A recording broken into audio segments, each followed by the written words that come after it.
जय श्री राम दोस्तों, आपका स्वागत है ममता हिंदी कहानियां चैनल में। यहाँ पर आपको मिलेंगी दिल को छू जाने वाली प्रेरणादायक कहानियां।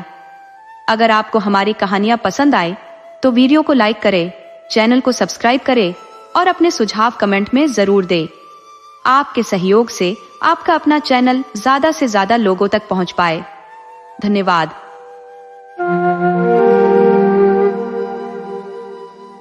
एक बार की बात है कि एक जगह दो राजा राज्य करते थे। उनमें से एक राजा के बहुत सुंदर बेटा था और दूसरे राजा के बहुत सुंदर बेटी थी। दोनों राजाओं के बच्चे शादी के लायक थे, इसलिए दोनों राजा अपने अपने बच्चों के लिए जीवन साथी ढूंढने के लिए लोगों को भेज रहे थे।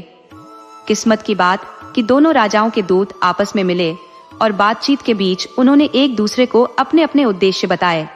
उन दोनों को यह सुनकर बड़ा आश्चर्य हुआ जब उनको यह पता चला कि दोनों के बाहर निकलने का उद्देश्य एक ही था और दोनों राजा भी आपस में एक दूसरे की टक्कर के थे। इस तरह राजकुमार और राजकुमारी का जोड़ा बहुत अच्छा बनता था। जब राजाओं ने अपने अपने दूतों से उनकी बात सुनी तो उन्होंने आपस में बात की और उन दोनों की शादी तय हो गई। एक दिन तय किया गया और दुल्हा दुल्हन के घर पहुंच गया। शादी की रस्में सब बहुत शानदार तरीके से पूरी की गई, लेकिन उनकी खुशियों पर एक बादल छा गया। उनकी खुशी कितने कम समय के लिए थी। जब दुल्हा अपनी दुल्हन को लेकर घर लौट रहा था तो रात को वह एक बागीचे में रुका। इत्तेफाक से वह बागीचा परियों का था। ये परियां रात को वहां आती थी। उस रात जब वे वहां आई तो वहां राजकुमार को देखकर वे उससे प्रेम कर बैठी। उन्होंने उसको अपना बनाने का सोच लिया। उन्होंने उस पर ऐसा जादू डाला कि वह मौत जैसी गहरी नींद सो गया। अगली सुबह राजकुमारी और दूसरे लोगों ने उसको उठाने की बहुत कोशिश की, पर सब बेकार। उन सबको लगा कि वह मर गया था, सो उन्होंने उसका दुख मनाया और उसके लिए रोए, जैसे कि लोग किसी मरे आदमी के लिए रोते हैं जिससे वे अब कभी बात नहीं कर पाएंगे। यह उनके लिए बड़ी मुश्किल की घड़ी थी। तभी वहां पर सूरा ब्रोर और बूढ़ा ब्रोर दो चिड़ियां आई और जहां लोग राजकुमार के लिए रो रहे थे उस जगह के पास ही एक पेड़ की शाख पर आकर बैठ गई और आपस में बातें करने लगी। सूरा ब्रोर बोला, इन लोगों को इस राजकुमार को दफन नहीं करना चाहिए। बूढ़ा ब्रोर बोला, क्यों? सूरा ब्रोर बोला, क्योंकि यह अभी मरा नहीं है, शायद कुछ दिन में ही यह जिंदा हो जाएगा। उनके ये शब्द राजकुमारी के कानों में अमृत की तरह से पड़े। उसने तुरंत ही यह हुक्म दिया कि राजकुमार के शरीर को वहीं पड़ा रहने दिया जाए जहां वह था। उसने उन सब से यह वायदा किया कि वह इस हुक्म की वजह उनको बाद में बताएगी। इस हुक्म के अनुसार राजकुमार के शरीर को उसी बागीचे में छोड़ दिया गया और बाकी सब लोग अपने अपने घरों को चले गए। दुखी दुल्हन और उसकी तरफ के लोग एक तरफ चले गए, दुल्हे की तरफ के लोग दूसरी तरफ चले गए। राजकुमारी के माता पिता को अपनी बदनसीब बेटी की बदकिस्मती की बात सुनकर बहुत दुख हुआ। राजकुमारी भी दिन रात रोती रहती। कोई चीज उसको कोई आराम नहीं दे पाती। हर पल वह राजकुमार के लौटने की बाट तकती रहती, पर वह तो आया नहीं। आखिर जब उससे अपना दुख और नहीं सहा जा सका तो उसने अपने पिता से महल छोड़कर इधर उधर घूमने की इजाजत मांगी, जहां भी उसकी इच्छा होती। हालांकि राजा उसको इस तरीके से कहीं जाने देना नहीं चाहता था, पर अपने मंत्रियों की सलाह पर उसने उसको जाने की इजाजत दे दी। मंत्रियों का विचार था कि अगर राजकुमारी इसी तरह से यहाँ कुछ दिन और रही तो कहीं वह पागल ना हो जाए। सो उनकी सलाह पाकर राजकुमारी बाहर घूमने चल दी। वह दुखी सी चारों तरफ घूमने लगी। हर आने जाने वाले वह पूछती रहती, क्या तुमने राजकुमार को कहीं देखा है? क्या तुमने राजकुमार को कहीं देखा है? इस तरह घूमते घूमते और राजकुमार के बारे में पूछते पूछते उसको कई दिन बीत गए, पर कोई भी उसको राजकुमार के बारे में कुछ न बता सका। आखिर उसको एक बूढ़ा मिला। उसने उससे भी यही पूछा, क्या तुमने राजकुमार को कहीं देखा है? बूढ़ा बोला, मैं एक बागीचे के पास से गुजर रहा था कि मैंने वहां जमीन पर एक बहुत सुंदर लड़के को सोते हुए देखा। मुझे यह देखकर बड़ा आश्चर्य हुआ कि उस नौजवान ने आराम करने के लिए ऐसी जगह क्यों चुनी, सो मैं वहां रुक गया। लो, कुछ पल बाद ही मैंने कुछ परियां वहां आती देखी। उन्होंने उसके सिर के नीचे एक जादू की छड़ी रखी तो वह तो उठकर बैठा हो गया और उनसे बातें करने लगा।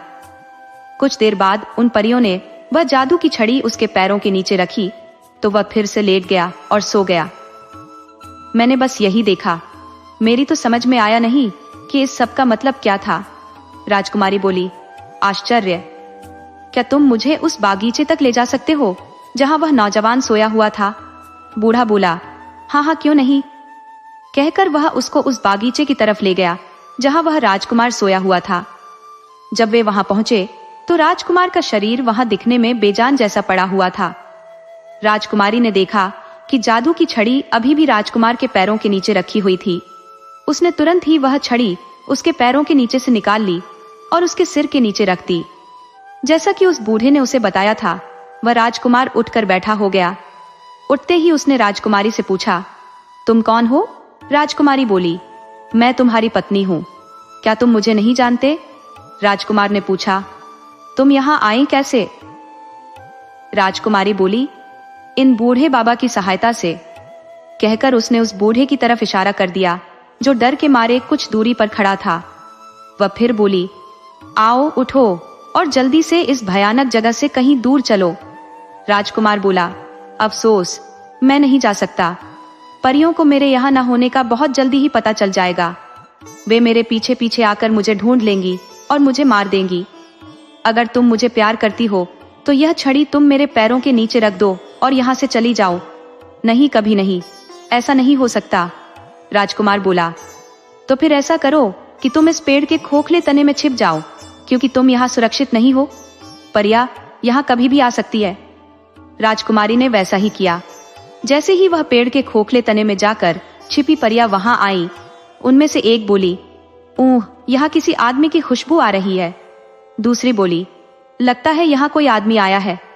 कहकर 2-3 परियां उस आदमी की खोज में इधर उधर गई जो उनकी जगह देख गया था, पर उनको कोई मिला नहीं। उसके बाद उन्होंने राजकुमार को जगाया और उससे पूछा कि क्या वह किसी आदमी को जानता था जो उसके आसपास घूम रहा हो। राजकुमार ने साफ मना कर दिया कि उसने किसी आदमी को वहां आसपास घूमते नहीं देखा। वे बोली, पर हमारा पक्का विश्वास है कि यहाँ कोई आदमी आया था, क्योंकि आदमी की खुशबू हवा में फैली हुई है। कोई बात नहीं, हम लोग कल यह जगह छोड़कर किसी दूसरी जगह चले जाएंगे। सो अगली सुबह परियों ने सारा बागीचा देखा, क्योंकि वह बागीचा बहुत बड़ा था, और अपने लिए कोई दूसरी जगह ढूंढ ली जहां उनको लगा कि वहां कोई आदमी नहीं आ पाएगा। जब वे वहां नहीं थी तो राजकुमार ने राजकुमारी से कहा, प्रिय, अब तुम क्या करोगी? वे मुझे किसी दूसरी जगह ले जाएंगी और मैं फिर तुम्हें कभी भी नहीं देख पाऊंगा। बहादुर राजकुमारी बोली, नहीं, ऐसा कभी नहीं होगा। तुम देखना, मैं कुछ फूल इकट्ठा करूंगी। तुम जब यहाँ से जाओ तो इन फूलों को अपने पीछे पीछे बिखेरते जाना, जिससे मुझे पता चल जाएगा कि तुम कहाँ गए हो।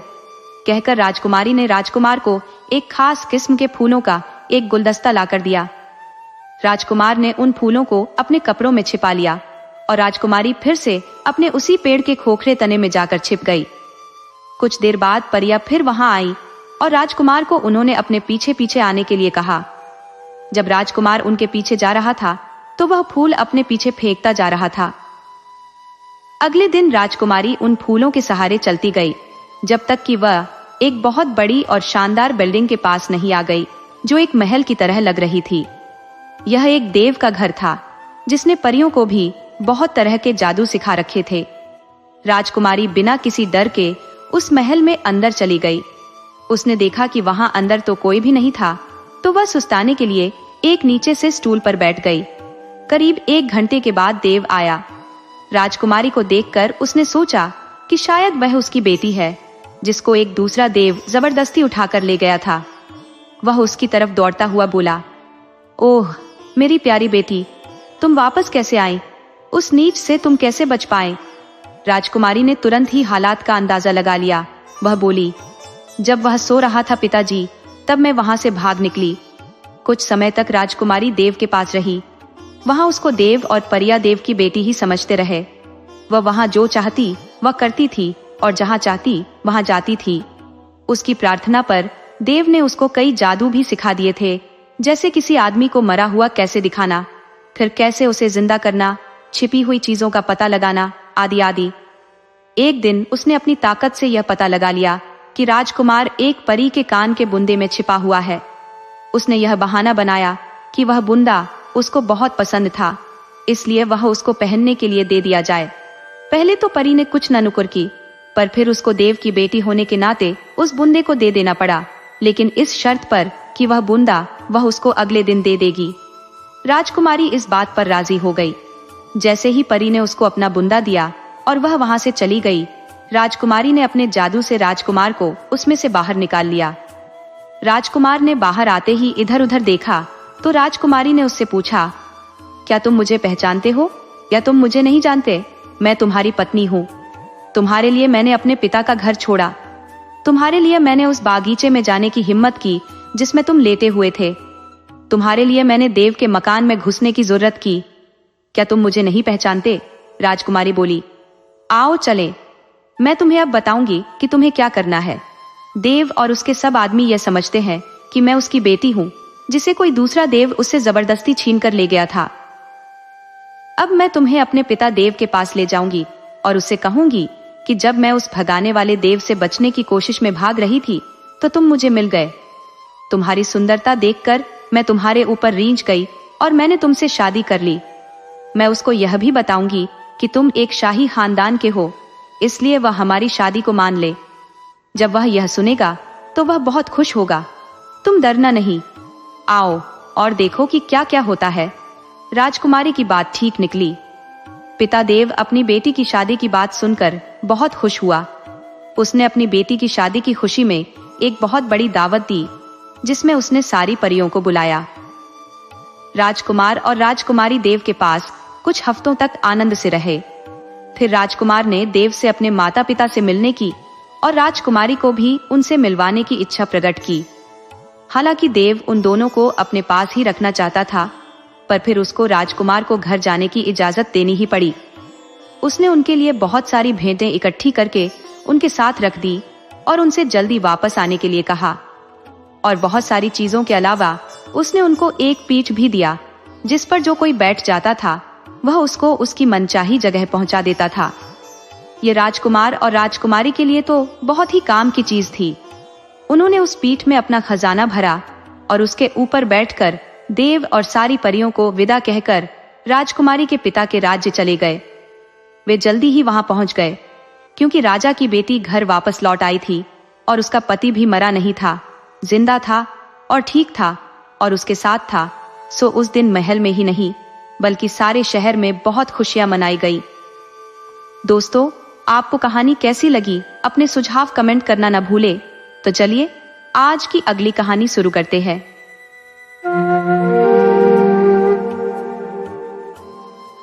एक बार की बात है कि एक राजकुमार शिकार खेलने के लिए अपने पिता के वजीर के बेटे के साथ बाहर गया, तो इत्तेफाक से उसका तीर एक सौदागर की पत्नी को लग गया।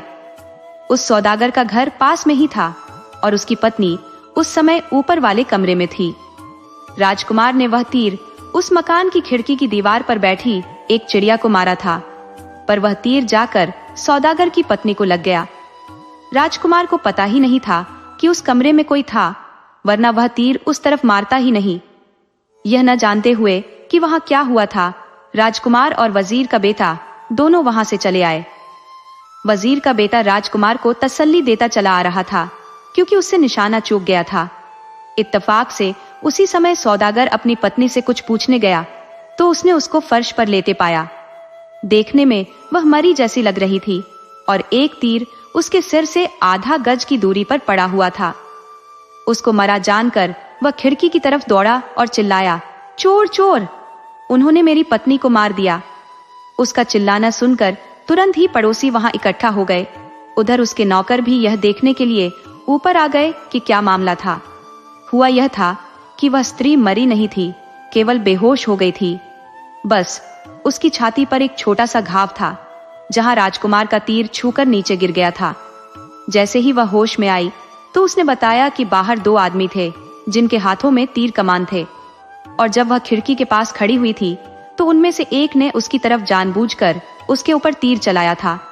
ये सुनकर सौदागर राजा के पास गया और जो कुछ हुआ था जाकर उसको बताया। इस बुरे काम को सुनकर राजा बहुत गुस्सा हुआ और बोला कि पता चल जाने पर वह अपराधी को कड़ी से कड़ी सजा देगा।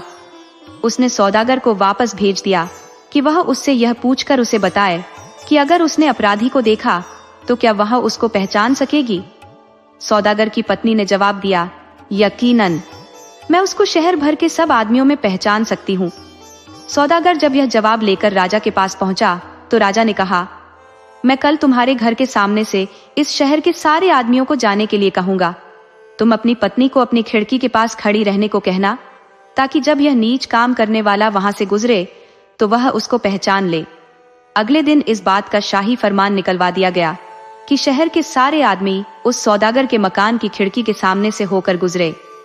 सो सब आदमी जो 10 साल से ऊपर के थे एक जगह इकट्ठा हुए और लाइन बनाकर सौदागर के घर की खिड़की के पास से गुजरे। हालांकि राजकुमार और वजीर का बेटा दोनों ही को इस जुलूस में शामिल नहीं किया गया था, पर इत्तेफाक से वे दोनों भी भीड़ के साथ उसी समय वहां से गुजरे। वे लोग वहां तमाशा देखने के लिए आए थे। जैसे ही वे दोनों उसकी खिड़की के सामने से गुजरे, सौदागर की पत्नी ने उन्हें पहचान लिया और राजा को जाकर बताया। राजा शुरू से ही लोगों के जाते हुए देख रहा था। आश्चर्य से बोला, क्या मेरा अपना बेटा और मेरे वजीर का बेटा, इन लोगों ने दूसरों के लिए यह क्या उदाहरण रखा है। इन दोनों को सजा मिलनी चाहिए। वजीर बोला, सरकार, ऐसा मत कीजिए। मैं आपसे प्रार्थना करता हूँ, इस मामले की पहले ठीक से जांच होनी चाहिए कि ऐसा कैसे हुआ, उसके बाद ही कुछ विचार कीजिएगा। फिर वह दोनों नौजवानों की तरफ देखता हुआ बोला, तुमने ऐसा बेरहम काम कैसे किया। जवाब राजकुमार ने दिया, मैंने अपना तीर एक चिड़िया को मारने के लिए चलाया था जो एक खुली हुई खिड़की की दीवार पर बैठी थी। मेरा निशाना चूक गया। मुझे ऐसा लगता है कि शायद उस खिड़की के पास इस सौदागर की पत्नी खड़ी होगी, तो वह तीर उसको जाकर लग गया। अगर मुझे पता होता कि यह स्त्री या कोई और वहां खड़ा है तो मैं उस दिशा में तीर चलाता ही नहीं। ये जवाब सुनकर राजा बोला, ठीक है, इस बात पर हम बाद में बात करेंगे। शहर के सब लोगों को जाने दो, अब उनकी हमें यहाँ कोई जरूरत नहीं है। शाम को राजा और वजीर दोनों अपने अपने बेटों के बारे में बहुत देर तक बात करते रहे। राजा यह चाहता था कि दोनों को सजा दी जाए, पर वजीर का सोचना यह था कि सजा केवल राजकुमार को ही मिलनी चाहिए, और उसने यह राजा से कहा भी, क्योंकि राजा को इस बात पर इतना गुस्सा आ रहा था कि वह अपने बेटे का चेहरा फिर कभी देखना नहीं चाहता था। इसलिए राजकुमार को देश निकाला दे दिया जाए। फिर आखिर में यही फैसला हुआ और राजकुमार को देश निकाला दे दिया गया। अगले दिन कुछ सिपाही राजकुमार को शहर के बाहर छोड़ने गए। जब वे राज्य की सीमा के पास पहुंच गए तो वजीर का बेटा भी वहां पहुंच गया। वह बहुत जल्दी में आया था। उसके साथ 4 घोड़ों पर सोने की मुहरों के 4 थैले थे। वह राजकुमार के गले में अपनी बाहें डालकर बोला, मैं आ गया हूं मेरे दोस्त, मैं भी तुम्हारे साथ चलूंगा, क्योंकि मैं तुम्हें अकेला नहीं जाने दे सकता। हम लोग साथ साथ रहे हैं तो हम साथ साथ ही देश से बाहर भी जाएंगे और साथ साथ मरेंगे। अगर तुम मुझे प्यार करते हो तो मेहरबानी करके मुझे वापस मत भेजना। राजकुमार बोला, एक बार फिर सोच लो मेरे दोस्त कि तुम क्या कर रहे हो। मुझे कई मुसीबतों का सामना करना पड़ सकता है। तुम मेरे साथ अपना देश और अपना घर क्यों छोड़ना चाहते हो। वजीर का बेटा बोला, क्योंकि मैं तुम्हें बहुत प्यार करता हूँ और तुम्हारे बिना कभी खुश नहीं रह सकता। सो दोनों दोस्त यानी राजकुमार और वजीर का बेटा हाथ में हाथ डाले देश की सीमा से बाहर निकलने के लिए जल्दी जल्दी चल दिए। अपने पिता के राज्य की सीमा पर पहुंचकर राजकुमार ने सिपाहियों को कुछ सोना दिया और उनसे वापस लौट जाने के लिए कहा। सिपाहियों ने राजकुमार से पैसा लिया और वापस लौट गए, पर वे वहां से बहुत दूर नहीं गए, बल्कि कुछ चट्टानों और झाड़ियों के पीछे छिप गए, ताकि वे यह बात यकीन के साथ कह सके कि राजकुमार वापस नहीं आया। दोनों दोस्त चलते रहे और एक गांव में आ पहुंचे। वह रात उन्होंने वहां लगे एक बड़े से पेड़ के नीचे बिताने की सोची। राजकुमार ने आग जलाने की तैयारी की और सोने के लिए बिस्तर तैयार किया, जिसे वे अपने साथ लेकर आए थे। और वजीर का बेटा शाम के खाने का इंतजाम करने के लिए एक बनिए की एक डबल रोटी बनाने वाले की और एक कसाई की दुकान पर गया। किसी वजह से उसे कुछ देर हो गई। या तो डबल रोटी तैयार नहीं थी या फिर बनिए के पास सारे मसाले नहीं थे। करीब आधे घंटे तक इंतजार करने के बाद राजकुमार का धीरज छूट गया, तो वह उठा और उठकर टहलने लगा और गांव के बाजार की तरफ देखने लगा। उसने देखा कि उनके पेड़ के पास से ही एक बहुत साफ सा नाला बह रहा था। उसकी आवाज सुनकर राजकुमार को लगा कि उसको स्रोत वहां से ज्यादा दूर नहीं था, तो वह उसके स्रोत को ढूंढने चल दिया। आगे चलकर उसने देखा कि वह नाला एक बहुत बड़ी झील में से निकल रहा था। उस समय वह झील कमल के फूलों और कई तरह के पानी के पौधों से भरी हुई थी। राजकुमार उस झील के किनारे बैठ गया और क्योंकि उसको प्यास लगी थी, सो पीने के लिए उसने अपने दोनों हाथों में झील का पानी लिया। खुशकिस्मती से उस पानी को पीने से पहले उसने उसे देखा तो उसको उस पानी में एक बहुत ही सुंदर परी की परछाई दिखाई दी। उसने उसको सचमुच में देखने के लिए चारों तरफ देखा तो उसने एक परी को झील के दूसरे किनारे पर बैठा देखा। उसको देखकर तो वह बेहोश होकर गिर पड़ा। उधर जब वजीर का बेटा बाजार से लौटा तो उसने देखा कि आग जली हुई थी, घोड़े सुरक्षित बंधे हुए थे, मोहरों के थैले भी एक ढेर में पड़े हुए थे, पर राजकुमार का कोई पता नहीं था। उसकी यह भी समझ में नहीं आया कि वह क्या करे, उसको कहाँ ढूंढे। उसने कुछ देर तो इंतजार किया, फिर उसने उसको पुकारना शुरू किया। उसका भी कोई जवाब न पाकर वह उठा और नाले के पास चला गया। वहां जाकर उसको राजकुमार के पैरों के निशान मिल गए। यह देखकर वह वहां से लौट आया और मोहरों के थैले और घोड़े लेकर फिर से उधर की तरफ चला। पैरों के निशान के सहारे वह राजकुमार के पास तक पहुंच गया। वहां जाकर उसे राजकुमार मरे जैसा पड़ा दिखाई दिया। उसके मुंह से निकला उफ उफ। उसने राजकुमार को उठाया, उसके चेहरे और सिर पर पानी छिड़का और बोला, उफ मेरे भाई, यह सब क्या हो गया? मेहरबानी करके मुझे इस हालत में छोड़कर मरना नहीं। बोलो बोलो राजकुमार, कुछ तो बोलो, मैं यह सब सहन नहीं कर सकता। ठंडा पानी चेहरे और सिर पर पानी पड़ने से राजकुमार को कुछ होश आया। उसने अपनी आंखें खोली और चारों तरफ देखा। वजीर के बेटे के मुंह से निकला, खुदा का लाख लाख शुक्र है कि तुम जिंदा हो। पर मेरे भाई, यह मामला क्या है? तुम्हें क्या हो गया था? राजकुमार बोला, तुम यहां से चले जाओ, मैं तुम्हें कुछ नहीं बताऊंगा, तुम बस यहां से चले जाओ। वजीर का बेटा बोला, अच्छा ऐसा करते हैं, ये जगह छोड़ देते हैं, यहां से कहीं और चलते हैं। देखो, मैं तुम्हारे लिए और घोड़ों के लिए कुछ खाना लेकर आया हूं, चलो खाना खा लो, फिर यहां से चलते हैं। राजकुमार बोला, नहीं मैं नहीं जाऊंगा, तुम अकेले ही चले जाओ। वजीर का बेटा बोला, नहीं कभी नहीं, मैं तुमको साथ लिए बिना कहीं नहीं जाऊंगा। तुम्हें क्या हो गया है कि तुम मुझसे इस तरह की बात कर रहे हो? कुछ समय पहले तक तो हम भाई जैसे थे और अब तुम मेरी शक्ल भी देखना नहीं चाहते। राजकुमार बोला, मैंने एक परी देखी है, पर मैंने उसको बस एक पल के लिए ही देखा था। जैसे ही उसने देखा कि मैं उसको देख रहा हूं, उसने अपना चेहरा कमल की पंखुड़ियों में छिपा लिया। ओह कितनी सुंदर थी वह। जब मैं उसकी तरफ देख रहा था तो उसने अपने कपड़ों के अंदर से हाथी दांत का एक बक्सा निकाला और मेरी तरफ बढ़ा दिया। बस उसी समय मैं बेहोश हो गया। अगर तुम मेरी शादी उस परी से करा दो तो मैं तुम्हारे साथ कहीं भी चलने के लिए तैयार हूं। वजीर का बेटा बोला, मेरे दोस्त, तुमने सचमुच में एक परी को देखा है। वह तो परियों की भी परी है, वह कोई और नहीं बल्कि शहराज की गुलजार है। मुझे यह बात उसने तुमको जो इशारे किए उनसे पता चली। उसके कमल की पंखुड़ियों से अपने चेहरे को ढकने से उसका नाम पता चला और तुमको हाथी दांत का बक्सा दिखाने से उसके घर का पता चला। थोड़ा धीरज रखो और बाकी की बात तुम मेरे ऊपर छोड़ दो, मैं तुम्हारी शादी उससे करा दूंगा। राजकुमार ने जब अपने दोस्त के ऐसे शब्द सुने तो उसको बहुत तसल्ली हुई। वह उठा और उसने खाना खाया और फिर अपने दोस्त के साथ चला गया। रास्ते में उनको दो आदमी मिले। ये दोनों डाकू थे और डाकुओं के एक गिरोह के थे। ये गिरोह 11 डाकुओं का था। इनकी एक बड़ी बहन थी जो घर पर रहती थी और इन सबका खाना बनाती थी। बाकी के 10 दो के समूह में देश में इधर उधर चारों तरफ जाया करते थे और उन यात्रियों को लूटा करते थे जो या तो उनसे लड़ नहीं पाते थे या फिर उन यात्रियों को आराम करने के लिए अपने घर बुलाते थे जो उन दोनों से बहुत ज्यादा ताकतवर होते थे और वे उनसे लड़ नहीं पाते थे। वहां वे सब मिलकर उनसे लड़ लेते थे और उनको लूट लेते थे। ये डाकू एक बड़े से मकान में रहते थे जिसमें बहुत सारे मजबूत कमरे बने हुए थे। उसके नीचे एक बहुत बड़ा गड्ढा था जहां वे उन लूटे हुए लोगों को मारकर उनकी लाशें फेंक देते थे जो भी उनके कब्जे में आ जाते थे। सो जब उन दो डाकुओं ने राजकुमार और वजीर के बेटे को देखा तो वे इनके पास आए और इनसे बड़ी नम्रता से अपने घर आने और रात बिताने की प्रार्थना की।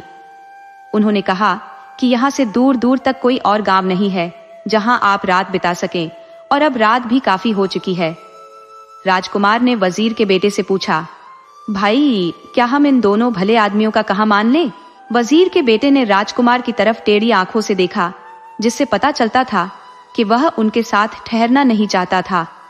पर राजकुमार क्योंकि थका हुआ था और उसने यह भी सोचा कि शायद वजीर के बेटे को कुछ ऐसे ही गलत फहमी हुई होगी, उसने उन लोगों को हाँ कह दी और बोला, यह आप लोगों की बड़ी मेहरबानी है कि आपने हमको अपने घर बुलाया। सो वे चारों उन डाकुओं के घर चल दिए। उन डाकुओं ने उन दोनों यात्रियों को एक कमरे में बिठा दिया और बाहर से ताला लगा दिया। अब ये दोनों यात्री वहां बैठे बैठे अपनी किस्मत को कोसने लगे। वजीर के बेटे ने कहा, अब रोने से कोई फायदा नहीं है, मैं इस खिड़की के ऊपर चढ़कर देखता हूँ कि यहाँ से बाहर निकलने का कोई रास्ता है कि नहीं। ये कहकर वह खिड़की पर चढ़ा और फुसफुसा कर बोला, हाँ है, इसके नीचे एक गड्ढा है जिसके चारों तरफ ऊंची दीवार है। मैं उसमें कूदता हूँ और जाकर इधर उधर देखता हूँ। तुम तब तक यहीं ठहरो और जब तक मैं लौट कर आऊं तब तक मेरा इंतजार करो। ऐसा कहकर वह नीचे कूद गया और फिर जल्दी ही वापस आकर बोला कि उसने एक बहुत ही बदसूरत स्त्री को देखा जो लगता था कि इन लोगों के घर की देखभाल करने वाली होगी। वजीर के बेटे का प्लान यह था कि वह अपनी सब बात इस बदसूरत स्त्री को बताएगा और उससे वहां से निकलने में इस शर्त पर सहायता मांगेगा कि वहां से बाहर निकलकर राजकुमार उससे शादी कर लेगा। इस पर वह उसको अपने कमरे तक लेकर आएगा। वह यकीनन उनको वहां से निकालने के बदले में हमारा वायदा पूरा करने के लिए कहेगी। राजकुमार पहले तो उससे कुछ न नुकुर करेगा, पर फिर राजी हो जाएगा। यह है मेरा प्लान। राजकुमार ने उसकी यह बात मान ली, सो वजीर का बेटा उस स्त्री के पास चल दिया। वहां पहुंचा तो वह स्त्री रो पड़ी। उसने पूछा, आप क्यों रोती हैं? वह बोली, मैं यही सोचकर रोती हूँ कि अब आप लोगों का समय पूरा हो चुका है। वजीर का बेटा बोला, आप रोइए नहीं, बल्कि आप राजकुमार से शादी कर लीजिए। आप आइए और राजकुमार से इस प्लान पर बात कर लेते हैं। वह स्त्री वजीर के बेटे के साथ चल दी। कमरे में आने के बाद वजीर के बेटे ने राजकुमार से उससे शादी करने के लिए कहा, लेकिन राजकुमार ने उसे शादी करने से मना कर दिया। उसने कहा कि वह इस मकान के कमरे में पड़ा पड़ा सड़ जाएगा, पर ऐसी स्त्री से कभी शादी नहीं करेगा। इस पर वजीर का बेटा उसके पैरों पर गिर पड़ा और उससे तब तक प्रार्थना करता रहा जब तक वह उससे शादी करने के लिए राजी नहीं हो गया। राजकुमार की हाँ सुनकर वह स्त्री बहुत खुश हुई और उनको एक चोर दरवाजे से होकर बाहर निकाल कर ले गई। वजीर के बेटे ने पूछा, पर हमारे घोड़े और सामान कहाँ है? स्त्री बोली, तुम उनको यहाँ नहीं ला सकते। उनको यहाँ लाने का मतलब है किसी और रास्ते से जाना, और किसी और रास्ते से जाने का मतलब है कब्र में पैर देना। वजीर का बेटा बोला, पर उनका हमारे साथ होना जरूरी है। स्त्री फिर बोली, ठीक है, फिर वे भी इसी रास्ते से जाएंगे। मेरे पास एक जादू है जिससे मैं किसी को भी पतला या मोटा बना सकती हूँ। सो वजीर का बेटा चुपचाप अपने घोड़ों को ले आया और उस जादू को उनके ऊपर पड़कर उनको इतना पतला बना लिया कि वे उस तंग रास्ते से गुजर सके जैसे कोई कपड़ा निकल जाता है। वहां से बाहर निकलकर वह उनको फिर से पहले वाले रूप में ले आया। बाहर निकलते ही वह अपने घोड़े पर चढ़ गया और दूसरे घोड़े की लगाम पकड़ ली। ऐसा ही उसने राजकुमार से भी करने के लिए कहा। राजकुमार भी मौका देखकर तुरंत ही अपने घोड़े पर चढ़ गया और दूसरे घोड़े की लगाम पकड़ ली। जैसे ही वे दोनों अपने अपने घोड़ों पर चढ़े, वे वहां से भाग निकले। उनको भागते देखकर वह स्त्री चिल्लाई, अरे रुको तो, मुझे भी साथ ले लो, मुझे यहाँ अकेला मत छोड़ो। मेरे भाइयों को मेरे इस काम का पता चल जाएगा और वे मुझे मार डालेंगे। वजीर का बेटा वहीं से चिल्लाया, तो तुम भी हमारे साथ भागो ना, देखो हम कोई खास तेज नहीं भाग रहे हैं। वह स्त्री उनके पीछे जितना तेज वह भाग सकती भागी, फिर भी वह उनसे काफी दूर थी। वजीर के बेटे ने जब यह देखा कि वे अब खतरे से बाहर हैं, तो वह अपने घोड़े से उतरा और उस स्त्री को पकड़कर एक पेड़ से बांधकर उसकी खूब पिटाई की। वह बोला, ओ बदसूरत स्त्री, अगर तुझे तेरे भाइयों ने ढूंढ लिया तो तू उनसे कहना कि हम देव थे, इसलिए वहां से भाग गए। चलते चलते वे फिर एक गांव में पहुंचे और रात को वहीं रुक गए। अगली सुबह वे फिर वहां से चल दिए और हर आने जाने वाले से शहराज का पता पूछते रहे। आखिरकार वे इस शहर में आ पहुंचे।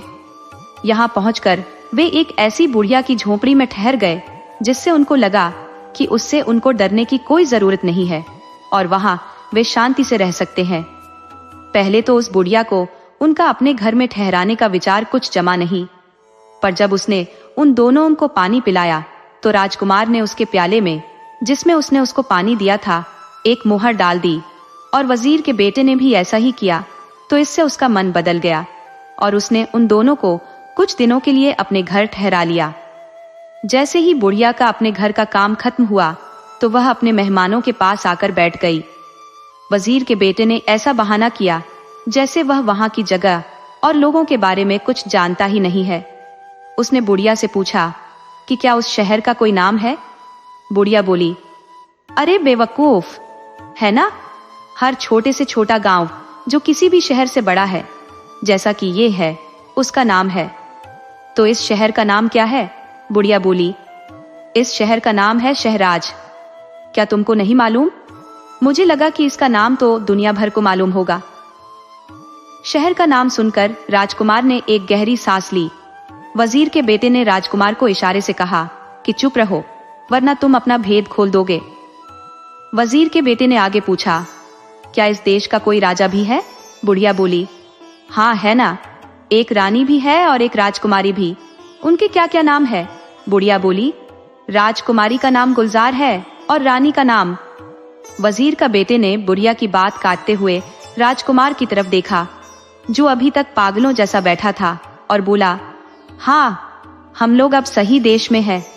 अब हम उस सुंदर राजकुमारी को देख पाएंगे।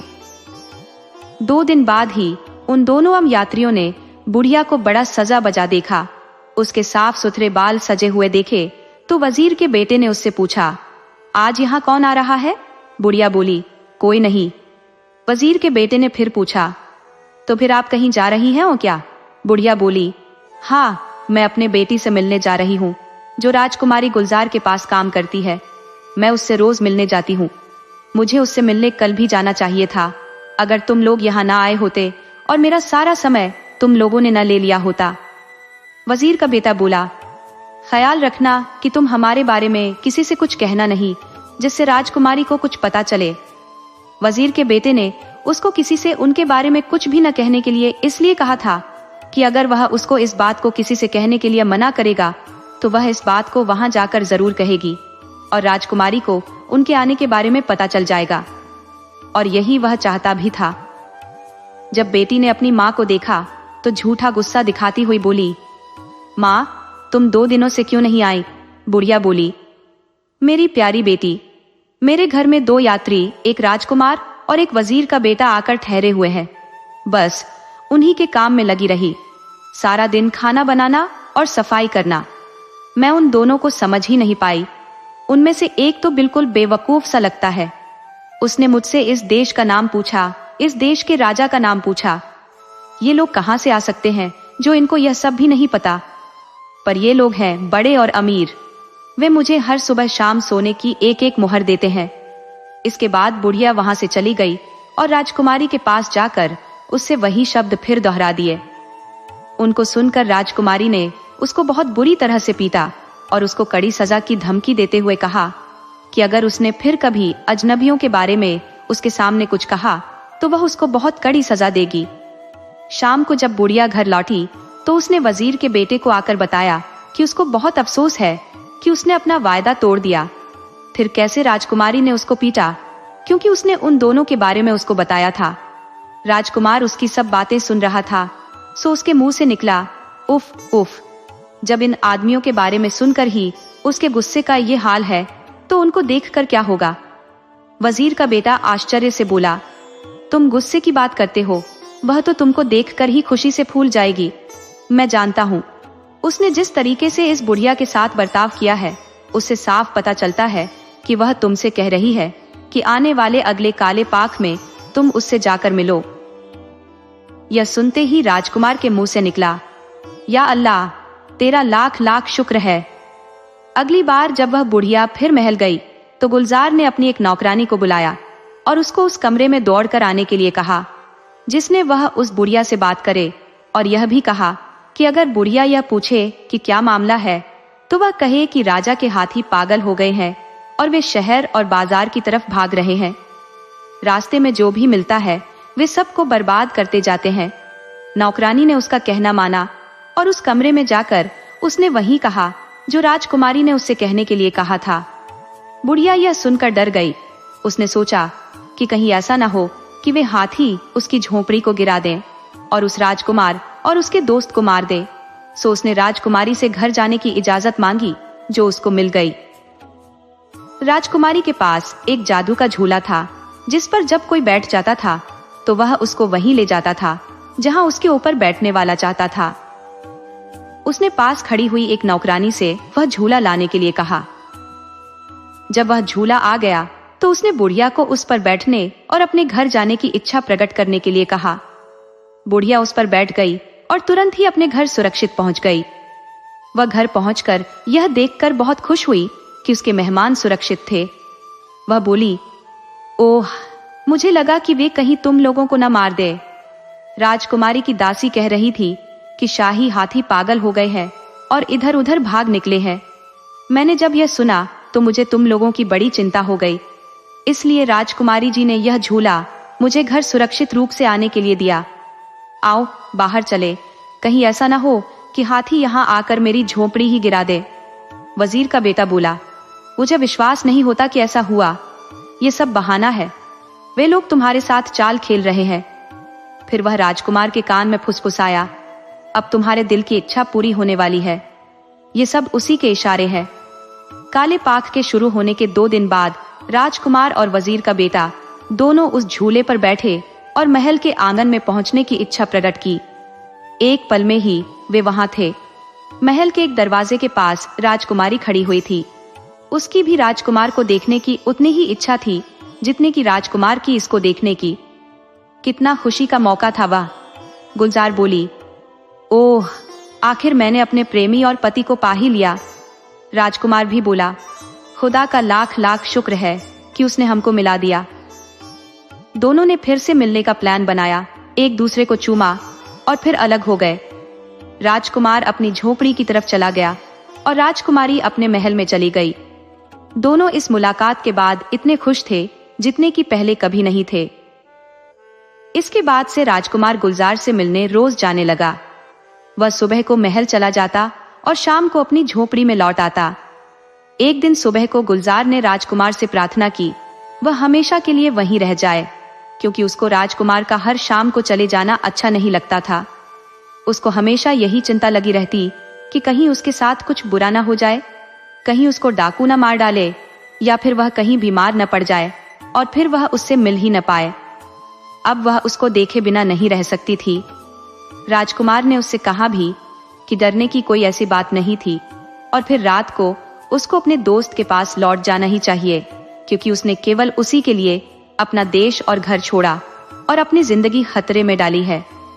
इसके अलावा अगर वह न होता तो वह उससे कभी मिल ही नहीं सकता था।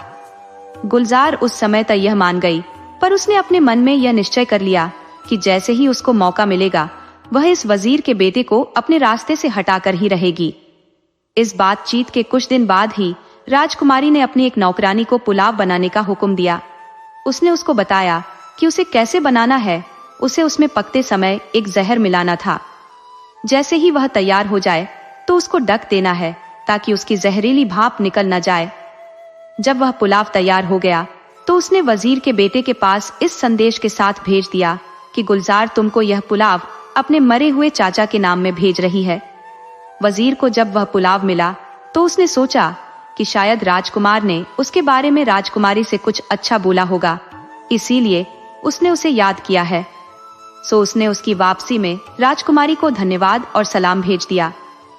जब शाम को खाने का समय हुआ तो उसने पुलाव का वह बर्तन निकाला और एक नदी के किनारे उसे खाने के लिए चला गया। उसने बर्तन का ढक्कन उतारकर घास पर रख दिया और खुद नदी में हाथ धोने चला गया। हाथ धोकर उसने अपनी पूजा की। जब वह यह सब कर रहा था कि उसी बीच उसने देखा कि ढक्कन के नीचे की घास बिल्कुल पीली पड़ गई थी। यह देखकर वह आश्चर्यचकित रह गया। उसको शक हुआ कि उस पुलाव में जहर था, सो उसने उसमें से थोड़ा सा पुलाव निकालकर पास में बैठे कौओं की तरफ फेंका। जैसे ही कौओं ने उसे खाया तो वे तो एकदम ही मरकर नीचे गिर पड़े। वजीर के बेटे के मुंह से निकला, अल्लाह का शुक्र है कि उसने इस समय मुझे मरने से बचाया। जब शाम को राजकुमार महल से घर लौटा तो वजीर का बेटा बहुत उदास और दुखी था।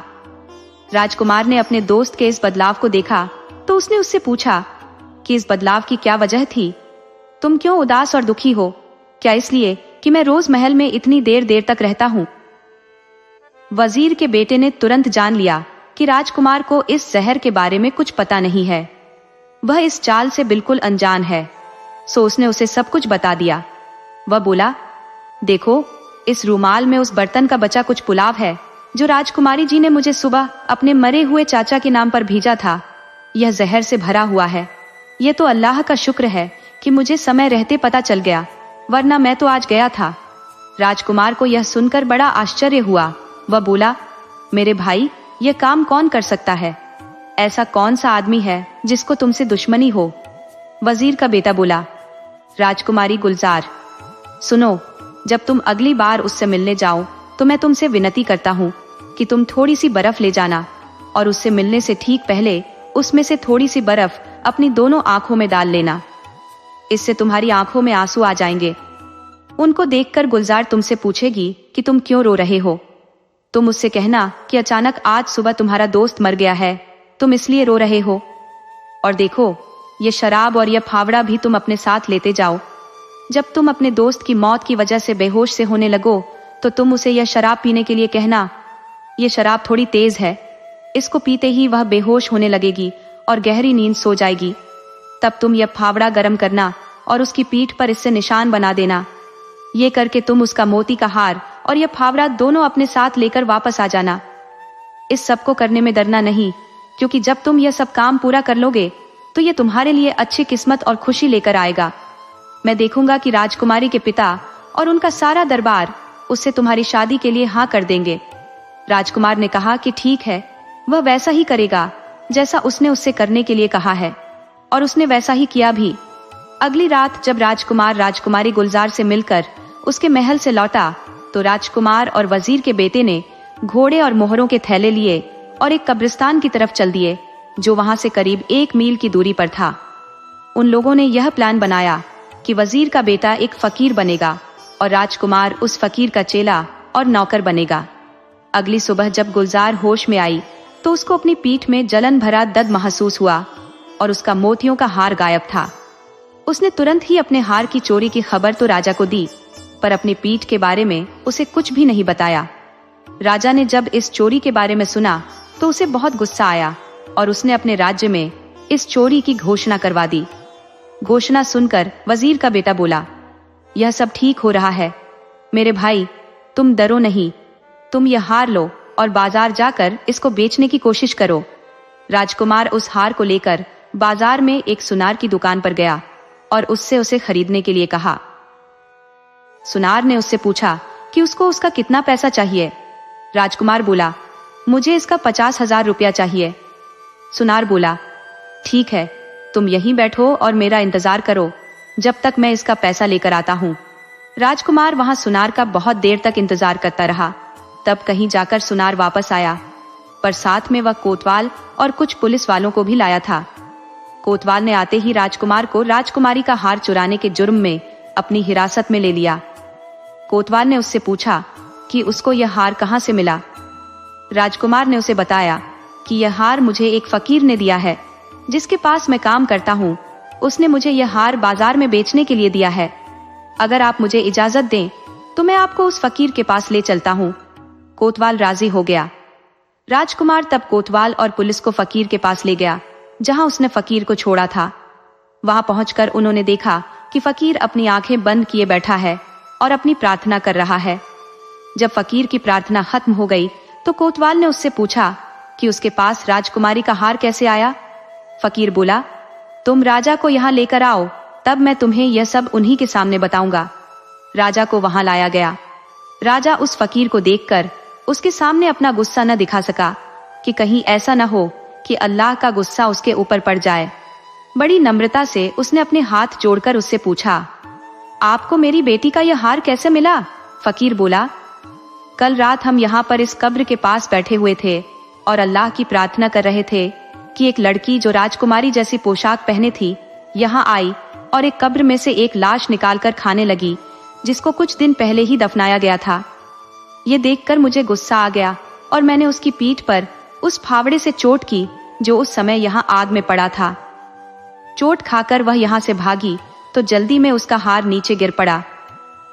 आपको मेरी इस बात पर आश्चर्य तो जरूर हो रहा होगा, पर यह साबित करना कोई मुश्किल काम नहीं है। आप अपनी बेटी को बुलाइए और देखिए कि उसकी पीठ पर फावड़े के जले का निशान है या नहीं। आप जाकर देखिए और अगर जैसा मैं कहता हूँ वह सच है तो उसे यहाँ लाइए, मैं उसको सजा दूंगा। यह सुनकर राजा को फकीर की बातों पर विश्वास तो नहीं हुआ, पर उसके पास और कोई चारा नहीं था, सो वह तुरंत ही महल लौट गया और अपनी बेटी की पीठ देखने के लिए कहा। दासी ने आकर राजा को बताया कि फकीर की बात सच थी, उसकी पीठ पर फावड़े के जले का निशान था। यह सुनकर राजा के गुस्से का पारावार न रहा। उसने कहा कि राजकुमारी को तुरंत ही मार दिया जाए। दासी बोली, नहीं नहीं हुजूर, हम इसे क्यों मारे? हमको इसे उसी फकीर के पास भेज देना चाहिए जिसको इसका हार मिला है, ताकि वही इसको अपनी मनचाही सजा दे सके। राजा राजी हो गया और राजकुमारी को फकीर के पास भेज दिया गया। राजकुमारी को देखकर फकीर बोला, इसको एक पिंजरे में बंद कर दो और पिंजरा उसी कब्र के पास रख दो जिसमें से इसने लाश निकाली थी। ऐसा ही किया गया। पिंजरे को एक कब्र के पास रखकर सब लोग वहां से चले गए और राजकुमारी उस कब्रिस्तान में फकीर और उसके चेले के साथ अकेली रह गई। जब थोड़ा अंधेरा हो गया तो फकीर और उसके चेले ने अपने अपने रूप बदल लिए और अपने अपने घोड़े और सामान लेकर उस पिंजरे के सामने आ खड़े हुए। उन्होंने राजकुमारी को पिंजरे में से बाहर निकाला, उसकी पीठ के घाव पर मरहम लगाया और उसको राजकुमार के पीछे घोड़े पर बिठाकर वहां से भाग लिए। वे रात भर अपने घोड़ों पर चलते रहे। सुबह होने पर ही वे आराम करने के लिए रुके। वहां उन्होंने अपने आगे के प्लान पर विचार किया। वजीर के बेटे ने राजकुमारी को थोड़ा सा वह जहरीला पुलाव दिखाया जो उसने उसके लिए भेजा था और उससे पूछा कि क्या अब भी वह अपने किए पर पछता नहीं रही है। यह देखकर राजकुमारी रो पड़ी। उसने स्वीकार किया कि वजीर का बेटा तो उसका सबसे बड़ा सहायक और दोस्त था। उसको जहर भरा पुलाव भेजना उसकी सबसे बड़ी गलती थी। उसके बाद वजीर के बेटे ने अपने पिता के नाम एक चिट्ठी में वह सब लिखकर भेजा जो उनके देश छोड़ने के बाद उनके साथ घटा था। जब वजीर ने यह चिट्ठी पढ़ी तो उसने जाकर राजा को बताया। उसने उन दोनों को वापस न आने के लिए लिखा और लिखा कि वे गुलजार के पिता को एक चिट्ठी लिखे जिसमें यह सब लिखे। इस हुक्म के अनुसार वजीर के बेटे ने राजकुमार को गुलजार के पिता को एक चिट्ठी लिखवाई। वह चिट्ठी पढ़कर गुलजार के पिता को अपने वजीरों और दूसरे ऑफिसरों पर बहुत गुस्सा आया कि उनको इतने इज्जतदार लोगों के अपने राज्य में होने का कुछ भी पता नहीं था, क्योंकि वह राजकुमार और वजीर के बेटे को अपना धन्यवाद देना चाहता था। उसने अपने कुछ वजीरों की सजा का हुक्म सुना दिया कि फलां फलां तारीख को उनको सजा दी जाएगी। उसने वजीर के बेटे को लिखा कि वह उसके महल आए और उसके महल में आकर ठहरे, और अगर राजकुमार राजी होंगे तो मैं राजकुमारी की शादी उनसे जितनी जल्दी हो सकेगा उतनी जल्दी कर दूंगा। यही तो वे चाहते थे। राजा की यह चिट्ठी पढ़कर वे बहुत खुश हुए और उन्होंने राजा का बुलावा स्वीकार कर लिया।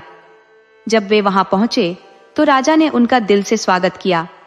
जल्दी ही राजकुमार की शादी गुलजार से हो गई। राजा ने राजकुमार को भेंट में बहुत सारे घोड़े, हाथी, जवाहरात, कीमती कपड़े देकर उनके देश के लिए विदा किया, क्योंकि उसको यकीन था कि अब राजा उनका अपने राज्य में स्वीकार कर लेगा। उनके जाने से पहले की रात जिन वजीरों को राजा ने सजा देने का निश्चय किया था, उन्होंने वजीर के बेटे से राजा से माफी की प्रार्थना की और कहा कि अगर वह उनको राजा से माफी दिलवा देंगे तो वे हर एक उसको अपनी बेटी देंगे। वजीर का बेटा मान गया और उनको माफी दिलवाने में सफल हो गया। वायदे के अनुसार उन वजीरों ने अपनी अपनी बेटियों की शादी वजीर के बेटे से कर दी। अगले दिन राजकुमार अपनी पत्नी गुलजार के साथ और वजीर का बेटा अपनी कई सुंदर पत्नियों के साथ, कई सिपाही, बहुत सारे ऊंट, हाथी और घोड़े और बहुत बड़े खजाने के साथ अपने देश चले। रास्ते में वे डाकुओं के घर के पास से गुजरे तो सिपाहियों की सहायता से उन्होंने उनका मकान तोड़कर गिरा दिया और वहां से उनका बरसों का जोड़ा हुआ खजाना लेकर फिर आगे अपने देश की तरफ चले। आखिर वे अपने देश आ पहुंचे। राजा ने जब अपने बेटे की सुंदर पत्नी और इतने सारे खजाने को देखा तो उसने तुरंत ही उसको अपने राज्य में स्वीकार कर लिया। बस फिर तो राजकुमार की जिंदगी में खुशी ही खुशी थी। राजकुमार सबका प्यारा हो गया। समय आने पर वह राजगद्दी पर बैठा और बहुत सालों तक उसने खुशी और शांति से राज किया। दोस्तों, आपको कहानी कैसी लगी? अपने सुझाव कमेंट करना न भूले। तो चलिए आज की अगली कहानी शुरू करते हैं।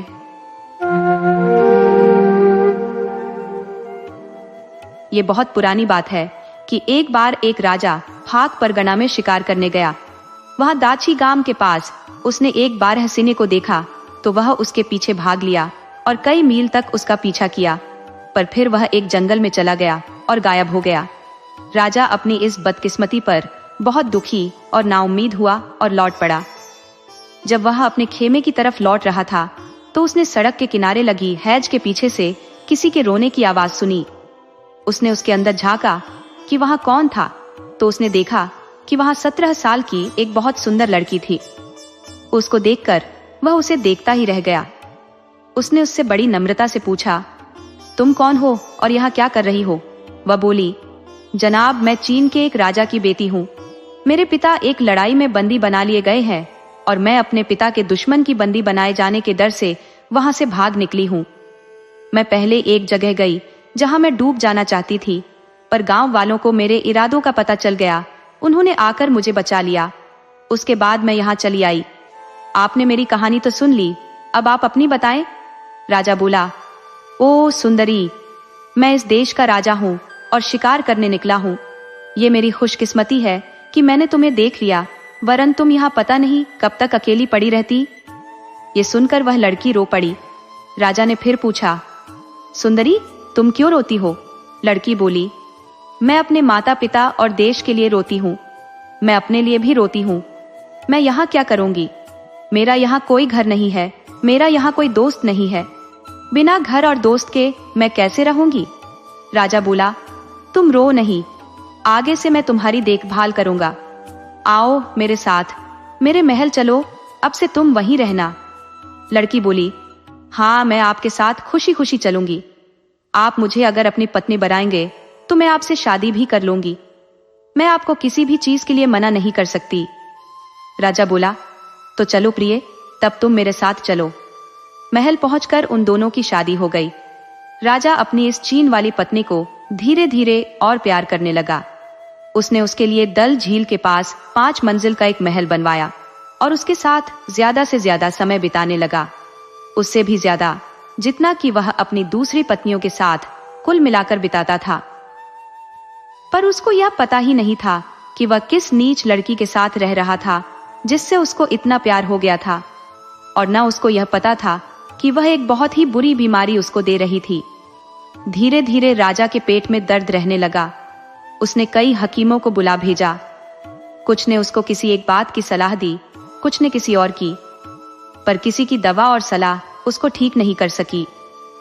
एक दिन एक जोगी अपने गुरु के लिए दूध गंगा से उसका पानी लाने और हरि पर्वत से मिट्टी लाने के लिए इस देश के ऊपर से उड़ा तो उसने यह शानदार महल देखा जो राजा ने अपनी चीन वाली पत्नी के लिए बनवाया था। कुछ आराम करने के इरादे से वह नीचे उतरा और उस महल में घुस गया। उसने वह पवित्र पानी एक कमरे में एक कोने में रखा, वह पवित्र मिट्टी उसके दूसरे कोने में रखी और एक कीमती मरहम तकिए के नीचे रखा और राजा के बिस्तर पर लेट गया। इसी बीच राजा आ गया। वह अपने बिस्तर पर एक जोगी को आराम करते देखकर बड़े आश्चर्य में पड़ गया। फिर उसकी निगाह मरहम की उस छोटी सी डिबिया पर गई जो उसके तकिए के नीचे रखी हुई थी। पवित्र पानी एक कोने में रखा हुआ था और दूसरे कोने में पवित्र मिट्टी रखी हुई थी। ये सब देखकर उसे बड़ा आश्चर्य हुआ। उसके मन में यह इच्छा जाग उठी कि देखूं कि यह जोगी उठकर क्या करता है। सो वह वहीं बैठ गया और उसके उठने का इंतजार करने लगा। उसको जोगी के उठने का बहुत देर तक इंतजार नहीं करना पड़ा, पर जब जोगी उठा तो वह तो यह देखकर भौंचक्का रह गया कि न तो वहां वह पवित्र पानी था, न पवित्र मिट्टी थी, और न ही कीमती मरहम की डिबिया थी। असल में राजा ने उनको ले लिया था। जोगी को जागा हुआ देखकर राजा बोला, ओ जोगी, तुम डरो नहीं, मैंने वे सब चीजें संभाल कर रख दी हैं। अब तुम मुझे ये बताओ कि तुम यहाँ कैसे और क्यों आए, फिर मैं तुम्हें वे दे दूंगा। जोगी ने उसे सब कुछ बता दिया और राजा ने भी उसकी वे चीजें उसे वापस कर दी। उसने राजा को फिर सिर झुकाया और महल छोड़कर चला गया। वह बहुत जल्दी ही अपने गुरु के पास पहुंच गया। गुरु ने उसके देरी से आने की वजह पूछी तो उसने उनको अपने देरी से आने की वजह बता दी। उसने उनको यह भी बताया कि कैसे वह राजा के बिस्तर में सोता पाया गया और राजा ने उससे कैसे बातचीत की। गुरु ने जब यह सुना तो बोला, वह अच्छा आदमी था, मैं उसका आभारी हूं कि उसने तुम्हें तुम्हारा कीमती मरहम और दूसरी चीजें वापस कर दी। चलो, मुझे तुम उसके पास ले चलो। उस मरहम की सहायता से वे दोनों उस देश के ऊपर उड़े और राजा के पास पहुंचे। जोगी ने राजा से कहा कि उसके गुरु उससे मिलने के लिए और उसे धन्यवाद देने के लिए आए हैं, कि वह आपके बहुत आभारी है कि आपने मुझे उनकी चीजें वापस कर दी। तब गुरु ने कहा, हाँ, मैं आपको धन्यवाद देने के लिए आया हूँ। आप अपनी खुशी से मुझसे कोई भी चीज मांग ले, मैं आपको वह दे दूंगा। राजा उसके सामने झुकते हुए बोला, ओ आरआरशी, मुझे एक रोग लग गया है, मेरा पेट बहुत दर्द करता है। सारे हकीमों की कोई जानकारी उसको ठीक नहीं कर सकी। अगर आप उसको ठीक कर दें तो मैं आपका बहुत आभारी होऊंगा। आरआरशी ने उसकी तरफ देखते हुए कहा, ठीक है, आप मुझे अपना पेट दिखाइए। कुछ देखकर उसने राजा से पूछा, क्या आपने अभी अभी कोई नई शादी की है? हाँ, कहकर राजा ने उसको अपनी चीनी पत्नी से मिलने के हालात और फिर उससे शादी की बात पूरी तरीके से बता दी। आरआरशी बोला, मुझे इसी का शक था, अगर आप बिना दवा के 40 दिन और रहते तो आप मर जाते, पर अब आप सुरक्षित हैं, मैं आपको ठीक कर सकता हूँ। जो मैं कहता हूँ आप वही करें तो आपको डरने की कोई जरूरत नहीं है। आप आज की शाम अपने रसोइये को अपनी पत्नी के खाने ज्यादा नमक डालने के लिए कहिए और फिर उस कमरे में जहां वह सोती है वहां यह पक्का कर लीजिए कि पीने के लिए पानी ना हो। आप खुद भी सारी रात जागते रहिए और सुबह होने पर मुझे बताइए कि क्या हुआ। आप डरना नहीं, आपका कोई नुकसान नहीं होगा। इतना कहकर आरआरशी और उसका चेला दोनों चले गए। राजा ने आरआरशी का कहना माना। राजा ने देखा कि बीच रात में रानी उठी, उसको प्यास लगी थी। उसने पहले अपने कमरे में पानी खोजा, पर पानी न मिलने पर पहले उसने देखा कि उसका पति सोया हुआ है या नहीं। फिर उसने एक सांपिन का वेश रखा और बाहर चली गई। वह झील पर पानी पीने के लिए गई। वहां जाकर उसने पानी पिया और पानी पीकर अपने कमरे में वापस आकर फिर एक स्त्री का रूप रखा और अपने बिस्तर पर सो गई। राजा ने यह सब देखा और आरआरशी को बताया तो आरआरशी बोला, राजा साहब, यह स्त्री नहीं है बल्कि एक वीहा है। अब आप मेरी बात सुने। अगर किसी सांप पर 100 साल तक किसी आदमी की नजर नहीं पड़ती तो उसके सिर पर एक ताज बन जाता है और वह शाहमार बन जाता है, और अगर उसके अगले 100 साल तक भी उस पर किसी आदमी की नजर नहीं पड़ती तो वह अजगर बन जाता है, और अगर 300 साल तक उस पर किसी आदमी की नजर नहीं पड़े तो वह वीहा बन जाता है।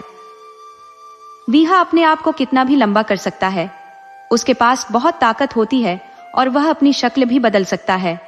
उसको स्त्री की शक्ल लेना बहुत अच्छा लगता है ताकि वह आदमियों के साथ रह सके। राजन, आपकी पत्नी वही है। राजा एकदम से चिल्ला पड़ा, उफ, काश मुझे यह पहले से मालूम होता, पर इस भयानक जीव से बचने का कोई उपाय है? आरआरशी बोला, हाँ जरूर है, पर आपको थोड़ा सब्र करना होगा। आप अपनी पत्नी के पास वैसे ही जाते रहिए जैसे अब तक जाते रहे हैं, क्योंकि अगर उसको शक हो गया तो वह आपको मार देगी। उसकी एक सांस से ही सारा देश नष्ट हो जाएगा। इस बीच आप लाख का एक घर बनवाइए और उस पर सफेद रंग की कलई पुतवा दीजिए ताकि उसकी लाख दिखाई न दे। उसमें 4 कमरे होने चाहिए, एक बैठने का कमरा, एक खाने का कमरा, एक सोने का कमरा और एक नहाने का कमरा। खाने के कमरे में एक कोने में एक बड़ा ओवन होना चाहिए जो ढका हुआ हो। जब यह सब कुछ तैयार हो जाए तो आप बहाना करें कि आप बीमार हैं। आप हकीम से कहलवाएं कि राजा को 40 दिन अकेले रहना है। उससे यह कहलवा कर आप उस लाख के मकान में चले जाएं। उसमें उस स्त्री के अलावा और कोई नहीं आएगा। जब यह सब तैयार हो गया तो वह चीनी स्त्री तो बहुत खुश हुई, क्योंकि अब राजा कम से कम 40 दिन के लिए केवल उसी का था। अब वह उसकी बीमारी में जो चाहे कर सकती थी। ऐसा कुछ दिन तक चला। उसके बाद आरआरशी राजा से बात करने के लिए फिर वहां आया और राजा से कहा कि एक दिन वह खाने के कमरे का ओवन जलाकर रखे और अपनी पत्नी से एक खास रोटी बनाने के लिए कहे। जब वह यह देखने में लगी हो कि वह रोटी कैसी पक रही है, तो वह उसको भट्टी में धक्का दे दे और जितनी जल्दी हो सके उस ओवन का दरवाजा बंद कर दे, ताकि कहीं ऐसा ना हो कि वह बाहर निकल आए और सारे देश को ही नष्ट कर दे। राजा ने ऐसा ही किया। जब यह सब हो गया तो गर्मी बढ़ाने के लिए उसने घर में भी आग लगा दी। आरआरशी ने जब यह सुना कि राजा ने क्या किया तो वह बोला, ये आपने बहुत अच्छा किया। अब आप अपने महल जाइए और वहां 2 दिन तक इंतजार कीजिए। तीसरे दिन आप मेरे पास आइए तो मैं आपको एक आश्चर्यजनक दियारार्श दिखाऊंगा। तीसरे दिन आरआरशी राजा को साथ लेकर उस जगह गया जहां वह लाख का घर खड़ा था, पर वहां तो राख के सिवा और कुछ नहीं था। आरआरशी बोला, राजा साहब ध्यान से देखिए, आपको यहाँ एक पत्थर दिखाई देगा। राजा ने ध्यान से देखा तो उसको वह पत्थर मिल गया। वह बोला, हाँ ये रहा पत्थर। आरआरश ने पूछा, यह तो ठीक है, पर आप क्या लेना चाहेंगे, पत्थर या राख? राजा बोला, पत्थर। आरआरशी बोला, ठीक, आप पत्थर ले लीजिए, मैं राख ले लेता हूं। कहकर उसने वह सारी राख समेटी, उसे अपने कपड़े में बांधा और अपने चेले के साथ गायब हो गया। उसके बाद राजा अपने महल को चला आया। उस दिन के बाद से राजा ठीक हो गया। वह पत्थर जो उसने चुना था, बाद में वह संगी पारस साबित हुआ, जिसके छूने से कोई भी धातु सोना बन जाती है। पर उस राख में क्या गुण था, ये राजा को कभी पता नहीं चला, क्योंकि वह फिर कभी उस आरआरशी और जोगी से मिला ही नहीं। कथा का दूसरा रूप, ये कथा एक और तरीके से भी कही जाती है। एक बार की बात है कि कश्मीर में अली मदान खान नाम का एक राजा राज करता था। एक दिन वह शालीमार के पास शिकार खेलने के लिए गया। वहां 2 आदमी उसके पास आए और उससे बोले, राजा साहब, अगर आप हमारी बात सुन लेंगे तो हमें बड़ी खुशी होगी। हमारी प्रार्थना है कि आप इस जगह से आगे न जाए। कहीं ऐसा ना हो कि अजगर आपको निगल जाए। यह अजगर यहाँ अक्सर घूमता रहता है। राजा बोला, आप लोग यह क्या बेहूदी बात कर रहे हैं?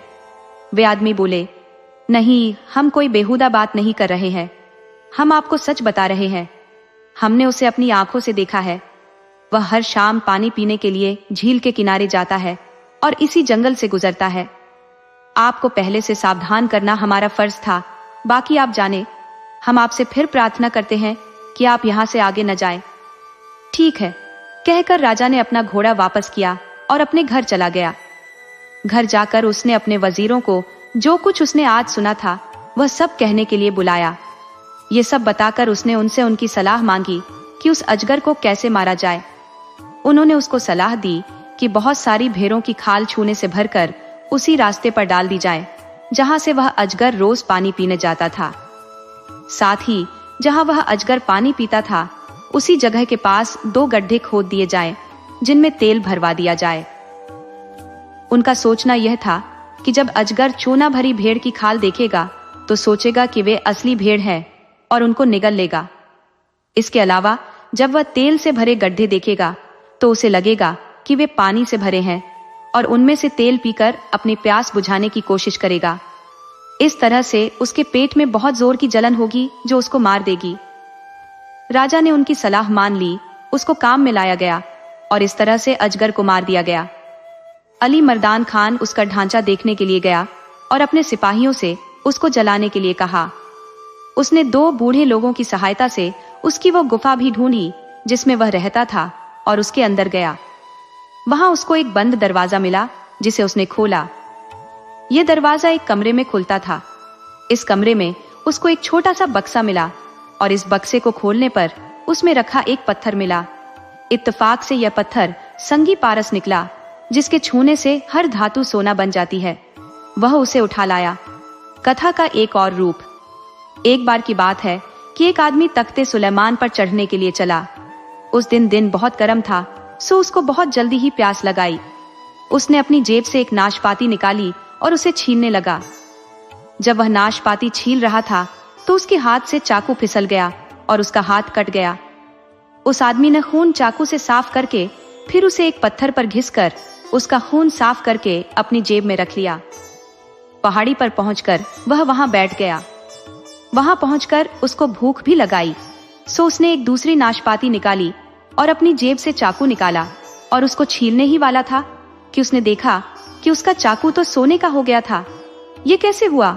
यह देखकर उसको कोई शक नहीं रहा कि उसने अपना चाकू जरूर ही किसी संगी पारस पर घिस दिया था। वह तुरंत ही वापस आया, पर अफसोस उसको वह पत्थर फिर नहीं मिला। पर हम यह जानते हैं कि वह पत्थर अभी भी जरूर ही वहीं कहीं होगा। दोस्तों, आपको कहानी कैसी लगी अपने सुझाव कमेंट करना न भूले। तो चलिए आज की अगली कहानी शुरू करते हैं।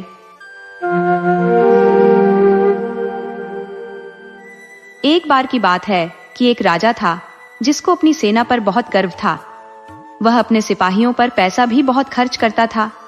सो एक बार उसको यह जानने की इच्छा हुई कि उसके सैनिक वास्तव में कितने बहादुर थे। उसने अपने आदमियों को हुक्म दिया कि वे शहर के बाहर एक मैदान में एक लड़ाई का इंतजाम करें। तुरंत ही उसके हुक्म का पालन हुआ। लड़ाई वाले दिन राजा साहब अपने वजीर और दीवानों के साथ मैदान में आ पहुंचे। जब वे उनकी लड़ाइयां देख रहे थे तो एक जंगली जानवर जिसके 7 टांगें थी वहां आया और उनके पास आकर गुर्राने लगा। राजा तो उसको देखकर बहुत ही आश्चर्य में पड़ गया। उसने उसको मारना चाहा, पर वह वहां से भाग गया। राजा अपने तेज घोड़े पर सवार होकर अपना बड़ा वाला चाकू लेकर उसके पीछे भागा। 2 मील भागने के बाद वह जानवर रुक गया। वहां पहुंचकर उसने अपने आप को एक जोर का झटका दिया और वह एक जिन्न में बदल गया। वह राजा की तरफ पलटा और उसको खा गया। वजीर ने बड़ी वफादारी और लगन से राजा की 8 दिन तक खोज की, पर उसकी कोई खबर नहीं मिली। सो उन्होंने उसके बेटे को बुलाया और उसकी जगह उसके बेटे को वहां का राजा बना दिया। एक दिन राजा के बेटे को यह जानने की बहुत जोर की इच्छा हुई कि उसके पिता की मौत कैसे हुई थी। उसने यह बात अपने वजीर से पूछी। वजीर ने उसको सब बातें बता दी। तो उसे सारा हाल सुनने के बाद उसने भी उसी जगह एक दूसरा शानदार लड़ाई का मुकाबला रखा जहां उसके पिता ने रखा था। नियत समय पर वह और उसके दरबार के सभी लोग वहां इकट्ठा हुए। उन लोगों को वहां पर आए अभी बहुत देर नहीं हुई थी कि वही 7 टांगों वाला जंगली जानवर वहां आ गया और उन सब पर भयानक रूप से गुर्राता हुआ वहां से चला गया। जब राजा के प्रधानमंत्री ने यह देखा तो वह बहुत जोर से हंस पड़ा। राजा ने उससे पूछा कि वह क्यों हंसा।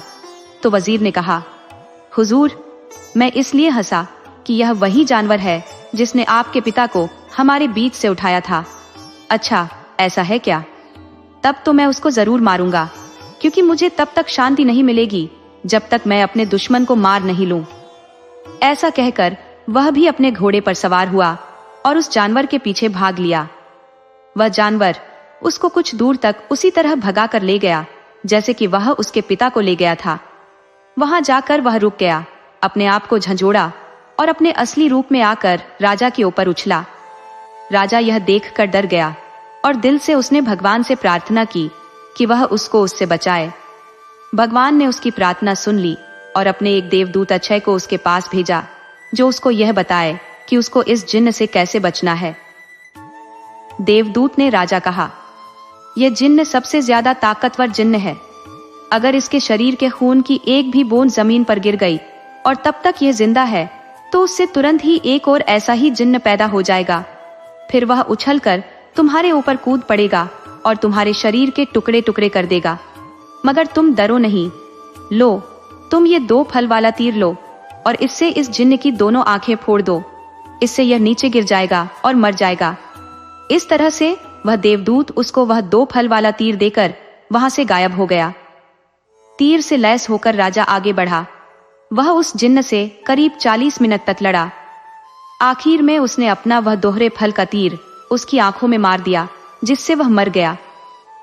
जब राजा ने पक्का कर लिया कि उसका दुश्मन मर गया है तो उसने अपनी तलवार निकाली और उसका सिर काट लिया।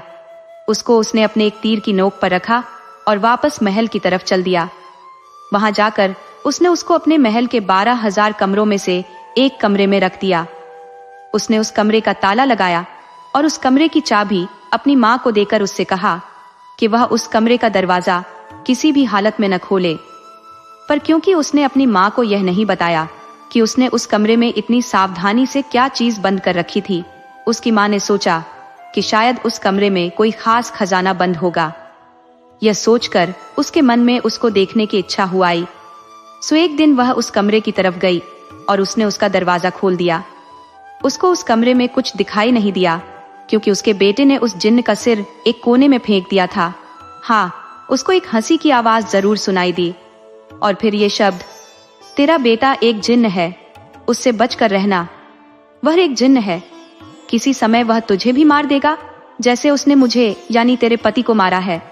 अगर तू जिंदा रहना चाहती है तो तू उसको महल के बाहर निकाल दे। राजा की मां ने पूछा, अरे ये आवाज कहां से आ रही है और ये तुम क्या कह रहे हो? वही आवाज फिर बोली, तू झूठ मूठ बीमार बनने का बहाना कर और अपने ठीक होने के लिए उससे मादा चीते का दूध मंगवा। उसे कह कि वह यह काम करने के लिए खुद वहां जाए और उसको लेकर आए। अगली सुबह भारी और दुखी दिल से राजा एक जंगल की तरफ जाता देखा गया जहां चीते और दूसरे जंगली जानवर घूमते हुए देखे जाते थे। जल्दी ही उसको एक मादा चीता दिखाई दे गई जो अपने 2 बच्चों के साथ धूप में बैठी हुई थी। उसको वहां देखकर वह एक पेड़ पर चढ़ गया और वहीं से उसके एक थन में तीर मारा। इत्तेफाक से उसके उस थन में कई दिनों से बहुत दर्द हो रहा था क्योंकि उसके पास ही उसके एक फोड़ा हो रहा था। राजा का तीर उस फोड़े में जा लगा जिससे वह फोड़ा फूट गया और मादा चीते को बहुत आराम मिला। मादा चीता इस आराम के लिए उसकी बहुत कृतज्ञ हुई। उसने ऊपर की तरफ देखा और उससे नीचे उतरने की प्रार्थना की। उसने उससे पूछा कि इसके बदले में उसको क्या चाहिए। राजा ने उससे कहा कि उसको कुछ नहीं चाहिए सिवाय उसके थोड़े से दूध के जो उसे उसकी बीमार मां के लिए चाहिए था। मादा चीते ने तुरंत ही उसकी बोतल अपने दूध से भरकर उसको दे दी जो वह अपने साथ लेकर आया था। फिर उसने उसको अपने कुछ बाल दिए और उससे कहा, जब भी कभी तुम किसी मुश्किल में हो तो इन बालों को सूरज को दिखा देना, मैं तुम्हारी सहायता के लिए तुरंत ही आ जाऊंगी। राजा ने उसका वह दूध और उसके बाल लिए और घर आ गया। जब रानी मां ने उसको मादा चीते का दूध लाता देखा तो उसे लगा कि शायद वह वाकई कोई जिन्न था। उसने अपने दिल में उसको मारने का पक्का इरादा कर लिया।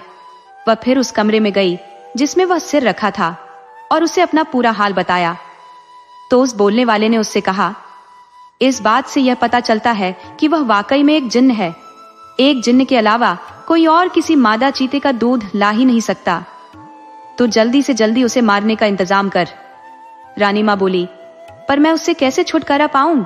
आवाज फिर बोली, इस बार जब वह तुझसे दोबारा मिलने आए और तेरा हाल पूछे तो तू इससे कहना कि तू अभी भी बहुत कमजोर और बीमार महसूस कर रही है।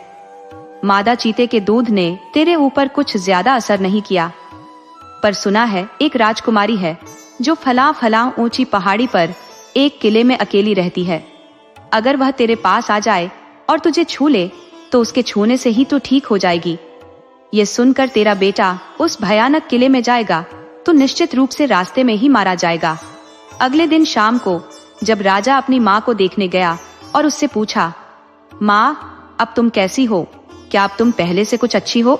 रानी माँ रोती हुई सी बोली, कहाँ बेटा, इस मादा चीते के दूध ने तो मुझे बिल्कुल भी फायदा नहीं किया। पर कल मैंने एक सपना देखा कि एक राजकुमारी है जो फला ऊंची पहाड़ी पर एक किले में अकेली रहती है।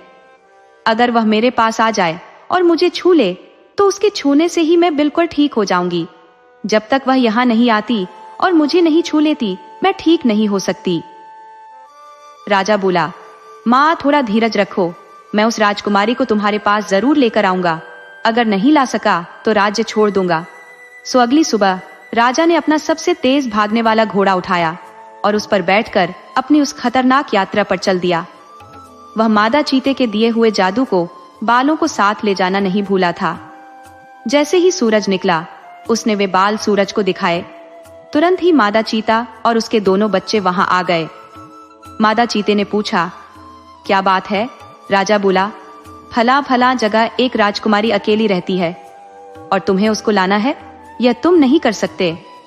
कई लोगों ने उसको वहां से लाने की कोशिश की है, क्योंकि राजकुमारी बहुत सुंदर है, पर कोई भी अब तक उसके पास भी नहीं पहुंच सका है।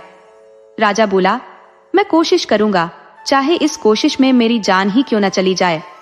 ये कहते हुए राजा वहां से चल दिया। मादा चीता अपना भला करने वाले को इस तरह अपने को छोड़कर जाते हुए नहीं देख सकती थी, सो वह अपने दोनों बच्चों के साथ उसके पीछे पीछे दौड़ी और उससे अपने ऊपर चढ़ जाने को कहा। राजा उसके ऊपर बैठ गया और वे सब कुछ ही देर में उस किले के पास पहुंच गए। वहां पहुंचकर मादा चीता राजा से बोली, देखो, यहाँ पर इस किले के 3 दरवाजे हैं। राजकुमारी के पास पहुंचने से पहले उन तीनों दरवाजों से होकर गुजरना जरूरी है। पहले दरवाजे के पास एक बहुत बड़ा लोहे का टुकड़ा रखा है, जिसको एक लकड़ी की कुल्हाड़ी से तोड़ना जरूरी है, नहीं तो दरवाजा नहीं खुलेगा। दूसरे दरवाजे के पास एक नकली गाय खड़ी है, जिसके चारों तरफ असली जिन्न खड़े हैं। अगर कोई भी आदमी उस गाय को दूह सकता है तो वह उस दरवाजे में से होकर जा सकता है, और अगर नहीं दूह पाता तो वे जिन्न लोग उसको मार देते हैं। तीसरे दरवाजे के पास राजकुमारी खुद बैठती है। अगर वह तुमसे खुश है तो वह तुम्हारा स्वागत करेगी, और अगर खुश नहीं है तो वह तुमको मार डालेगी। यह सब सुनकर तो राजा बहुत ही डर गया। उसने मादा चीते से उसकी सहायता की प्रार्थना की। मादा चीता बोली, ठीक है, मैं तुम्हारी सहायता करूंगी। मेरे पास एक जादू है, जिसकी सहायता से मैं उस लोहे के टुकड़े में घुस जाऊंगी, और जब तुम उसको अपनी लकड़ी की कुल्हाड़ी से तोड़ोगे तो मैं उसको 2 टुकड़ों में तोड़ दूंगी। चौकीदार सोचेगा कि तुमने वह लोहे का टुकड़ा तोड़ा है, और वह तुमको पहले दरवाजे से अंदर जाने देगा। तभी मादा चीते के दोनों बच्चों में से एक बच्चा बोला, और मैं उस गाय की मूर्ति में घुस जाऊंगा और उसको दूध देने पर मजबूर कर दूंगा, और उसके पास खड़े जिन्हों को जब तुम दूध दूह रहे होगे तो उनको तुमसे दूर रखने में सहायता करूंगा। इस तरह से तुम दूसरे दरवाजे से होकर निकल जाओगे।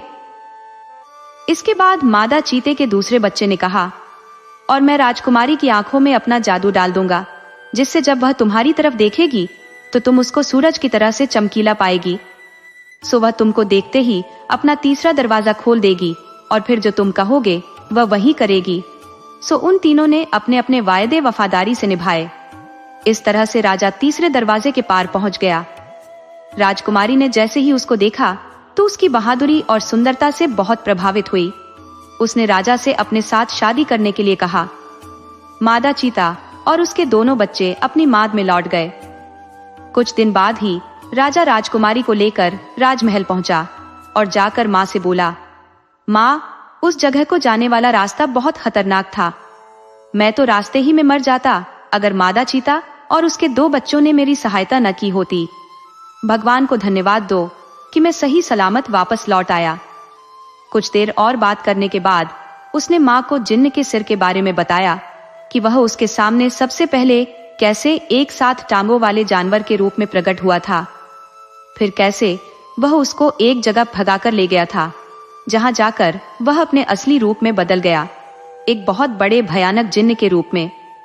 वह उस पर कूदने को ही था, उसको मार कर खाने वाला ही था, जैसे कि उसने उसके पिता के साथ किया था, कि तभी भगवान के भेजे हुए दूत ने उसको बचा लिया।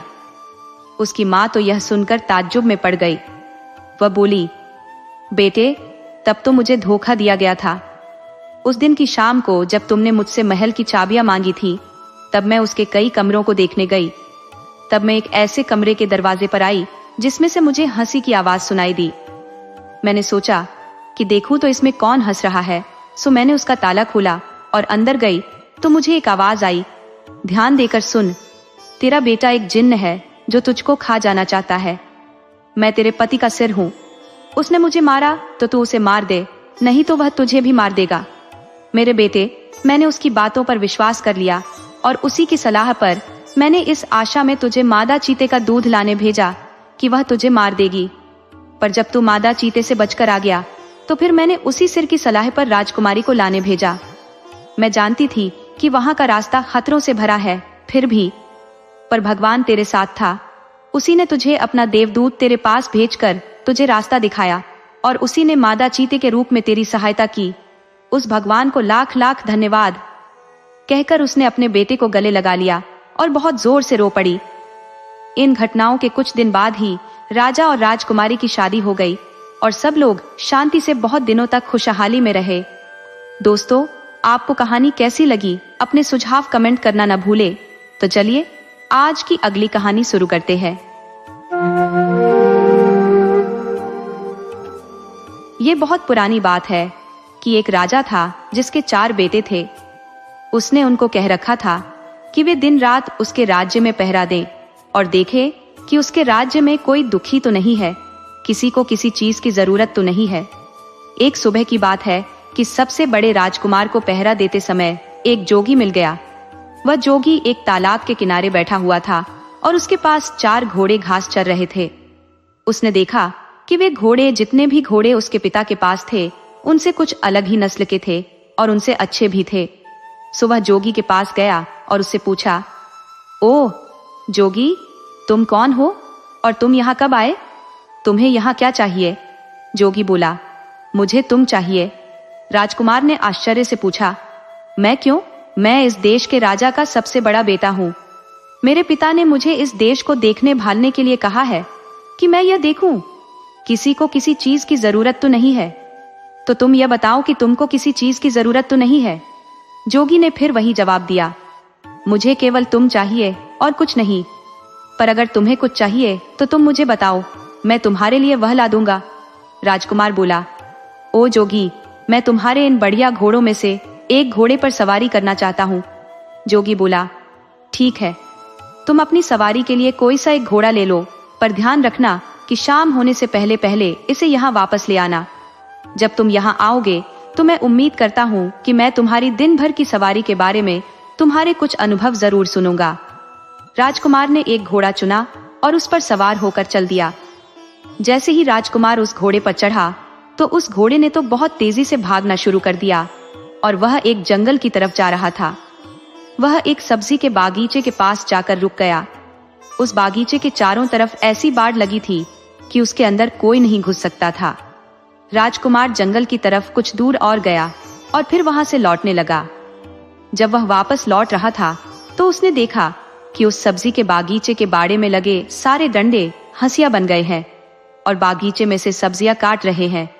ये देखकर उसे आश्चर्य तो बहुत हुआ, पर उसकी वजह उसकी समझ में नहीं आई कि ऐसा कैसे हुआ। वह वहां से चलकर जोगी के पास आ गया। जोगी ने उससे पूछा कि उसकी घोड़े की सवारी कैसी रही, उसने रास्ते में क्या कुछ देखा। राजकुमार बोला, मैंने एक बागीचा देखा जिसके चारों तरफ एक ऐसी बाड़ लगी हुई थी जिसमें से अंदर जाना नामुमकिन था। मैं उससे थोड़ा और आगे चला गया। फिर जब मैं वापस लौट कर आया तो देखा कि उसी बाड़ के डंडे हंसिया बने उस बागीचे में से सब्जी काट रहे हैं। जोगी ने पूछा, जानते हो इसका क्या मतलब है? राजकुमार बोला, नहीं, मैं तो नहीं जानता। जोगी बोला, नहीं जानते? और तुम्हारे पिता ने तुमको इस राज्य की देखभाल करने के लिए कहा है।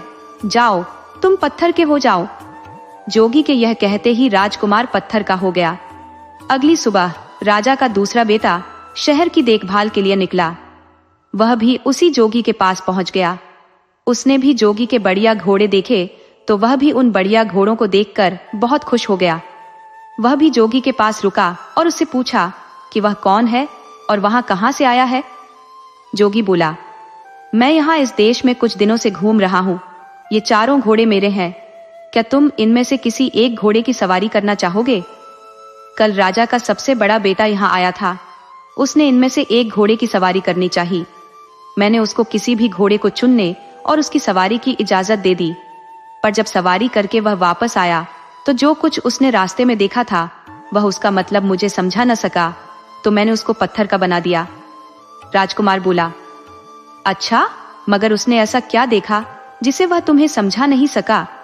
तब जोगी ने उसे बताया कि उसने क्या देखा था और यह वायदा किया कि अगर वह इस बात को उसे समझा सका कि वह डंडे हंसियों में क्यों बदल गए थे तो वह उसके भाई को जिंदा कर देगा। राजकुमार बोला, जोगी, तुमने तो यह बहुत ही मुश्किल सवाल पूछ लिया। जब मैंने उसे देखा ही नहीं जिसके बारे में तुम मुझसे पूछ रहे हो, तो मैं उसे तुम्हें कैसे समझा सकता हूँ? हाँ, अगर मैं तुम्हारा एक सुंदर घोड़ा ले जाऊं और उसे देखाऊं तो शायद मैं तुम्हें समझा सकूं। जोगी ने उसको इजाजत दे दी और वह एक घोड़ा लेकर वहां से चला गया। वह घोड़ा भी उसको एक जंगल की तरफ ले गया। वहां जाकर उसने देखा कि नई पैदा हुई बछिया अपनी माँ को दूध पिला रही है। वह बहुत देर तक इस अजीब दियाराश्य को देखता रहा और फिर जोगी के पास लौट आया। जोगी ने पूछा, तुमने रास्ते में क्या देखा? राजकुमार ने उसे बताया कि उसने देखा कि नई पैदा हुई बछिया अपनी माँ को दूध पिला रही थी। जोगी ने उससे भी पूछा, क्या तुम बता सकते हो कि इसका क्या मतलब हुआ? राजकुमार बोला, मैं नहीं जानता। जोगी बोला, क्या तुम नहीं जानते? राजकुमार उसके इस सवाल का जवाब नहीं दे पाया, क्योंकि इससे पहले ही वह पत्थर का बन चुका था। तीसरी सुबह तीसरा राजकुमार शहर की देखभाल के लिए निकला और वह भी जोगी के पास आया। उसने भी उसके घोड़े देखे। वह भी उसके घोड़े देखकर आश्चर्यचकित रह गया। उसने उससे पूछा कि वह कौन था और उसको इतने सुंदर घोड़े कहां से मिले। उसके इन सवालों पर ध्यान न देते हुए जोगी ने उससे उसके पास बैठ जाने के लिए कहा। बातों बातों में उसने पता चला लिया कि यह भी राजकुमार था और अपने 2 बड़े भाइयों की खोज में निकला था। उसने उसको बता दिया कि उसके दोनों बड़े भाइयों के साथ क्या हुआ। फिर उसने बाद में उससे यह भी कहा कि वह उसके दोनों भाइयों को जिंदा कर देगा अगर वह यह बता दे कि बाड़े के डंडे हंसियों में क्यों बदल गए थे और नई पैदा हुई बछिया अपनी माँ को दूध क्यों पिला रही थी। राजकुमार बोला, बहुत बहुत धन्यवाद। अगर आप मुझे अपना एक घोड़ा दे दें तो मैं इन अजीब चीजों को देख कर आ सकता हूँ और तब शायद आपको समझा सकूं। जोगी बोला, हाँ हाँ क्यों नहीं, तुम इनमें से कोई सा घोड़ा ले लो, मगर ध्यान रखना कि शाम होने से पहले ही यहाँ वापस आ जाना। राजकुमार ने उन घोड़ों में से एक घोड़ा लिया और उस पर सवार होकर चल दिया। वह घोड़ा भी उसको जंगल की तरफ ले गया, जहां उसने देखा कि एक आदमी अपनी पीठ पर लकड़ियां लादे लिए जा रहा है।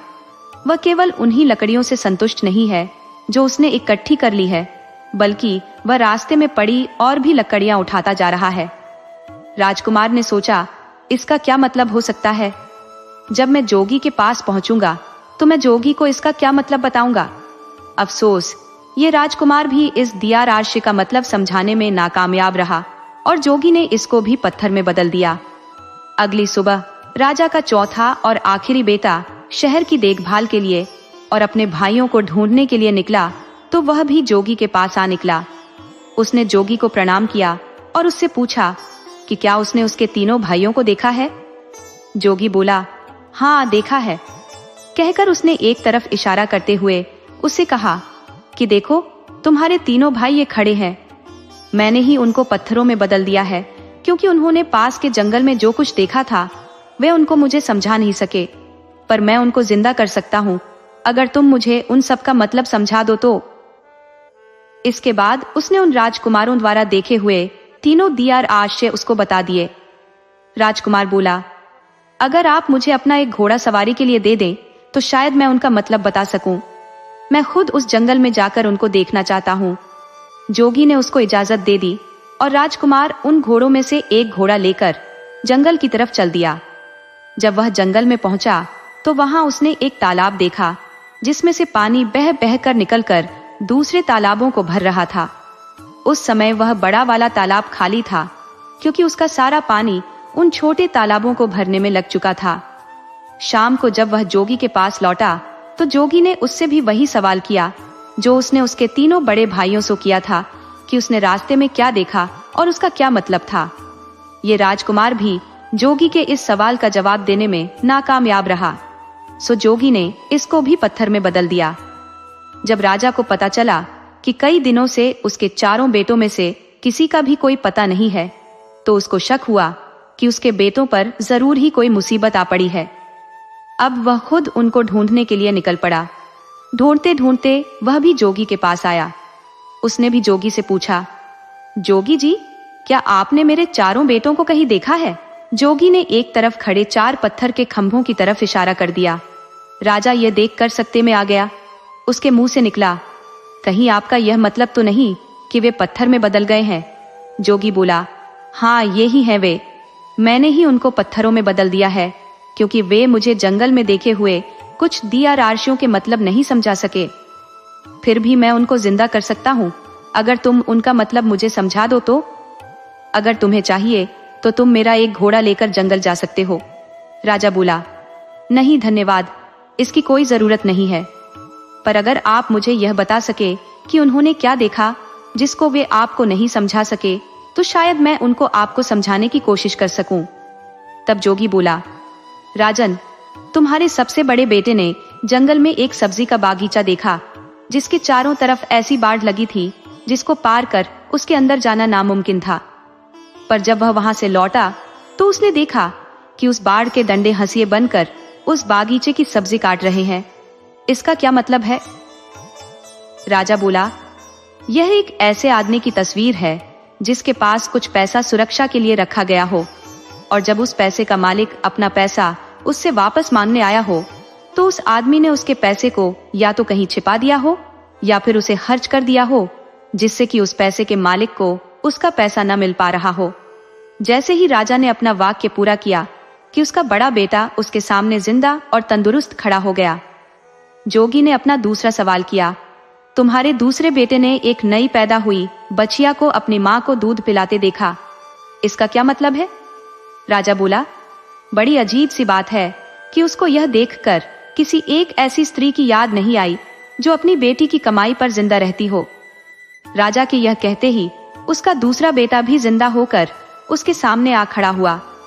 तब जोगी ने अपना तीसरा सवाल पूछा, राजन, तुम्हारे तीसरे बेटे ने एक ऐसा आदमी देखा जो अपनी पीठ पर लकड़ियां लादे लिए जा रहा था। वह अपने उस ढेर से संतुष्ट नहीं था और रास्ते में उसको और जो लकड़ियां मिलती जा रही थी वह उनको भी उठाता जा रहा था। इसका क्या मतलब है? राजा बोला, यह इस बात को बताता है कि कुछ लोग ऐसे होते हैं जो उनके पास जो कुछ भी होता है वे उससे संतुष्ट नहीं होते, उनको हमेशा ही और ज्यादा की इच्छा बनी रहती है। जैसे ही राजा ने ये शब्द बोले कि उसका तीसरा बेटा भी जिंदा होकर उसके सामने आ खड़ा हुआ। अब जोगी ने अपना चौथा और आखिरी सवाल पूछा, राजन, तुम्हारे सबसे छोटे बेटे ने जंगल में एक तालाब देखा जिसने 6 दूसरे तालाबों को पानी देने के लिए अपने आप को खाली कर दिया, इसका क्या मतलब है? राजा बोला, जोगी जी, वह बड़ा तालाब दुनिया के उन आदमियों के समान है जो दूसरों को देने के लिए अपना सब कुछ खर्च कर देते हैं, पर बदले में उन्हें क्या मिलता है? कुछ भी नहीं। जैसे ही राजा यह बोला, उसका चौथा बेटा भी जिंदा होकर उसके सामने आ खड़ा हुआ। राजा और उसके चारों बेटे खुशी खुशी अपने महल वापस लौट आए। कुछ समय बाद ही राजा ने अपनी गद्दी छोड़कर अपना राज्य अपने बच्चों को दे दिया और वह खुद जंगल में शांति से रहने चला गया। दोस्तों, आपको कहानी कैसी लगी? अपने सुझाव कमेंट करना न भूले। तो चलिए आज की अगली कहानी शुरू करते हैं।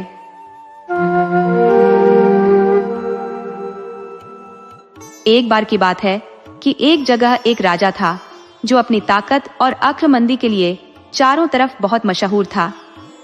इस राजा के 3 बेटे थे जो अपने पिता की तरह ही बहुत लायक थे। वे बहादुर थे, वे चतुर थे, वे सुंदर थे और वे अक्लमंद थे।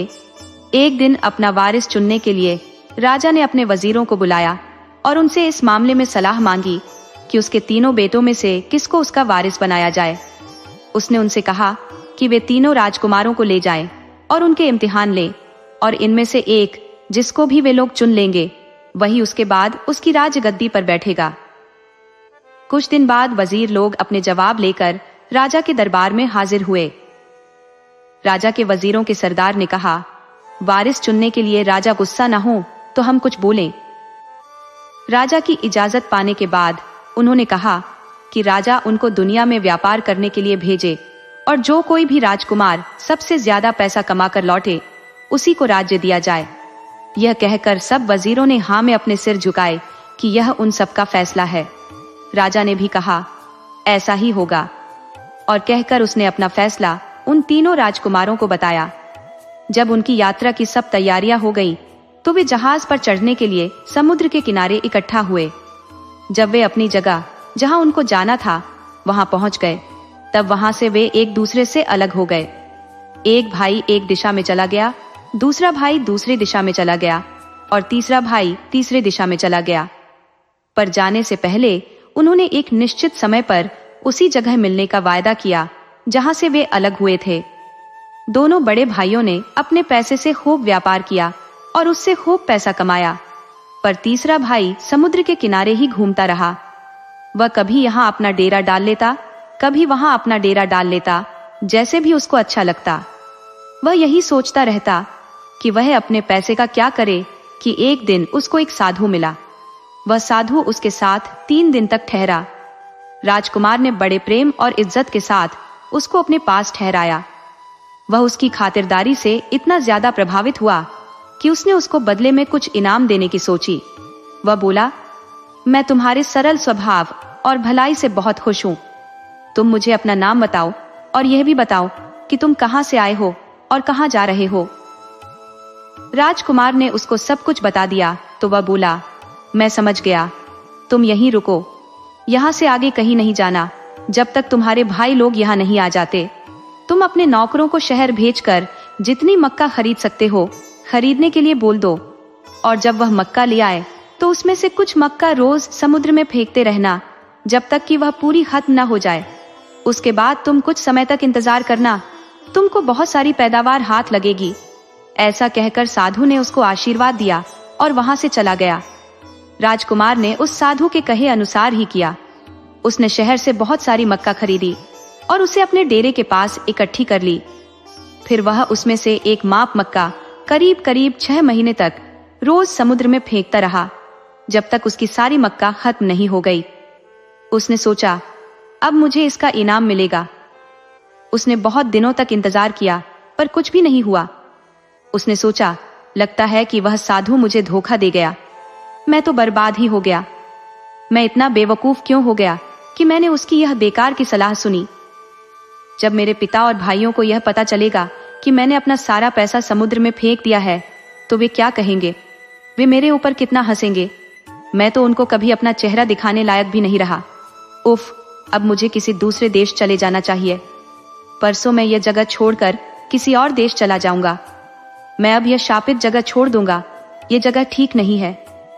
उसने अपना यह इरादा अपने लोगों को बताया तो उसके लोगों ने वह जगह छोड़ने की तैयारी कर ली। जब सब कुछ तैयार हो गया और वे वहां से चलने ही वाले थे कि अचानक ही एक घटना घटी। जो मक्का राजकुमार ने समुद्र में फेंकी थी उसको एक बड़ी मछली खा गई थी।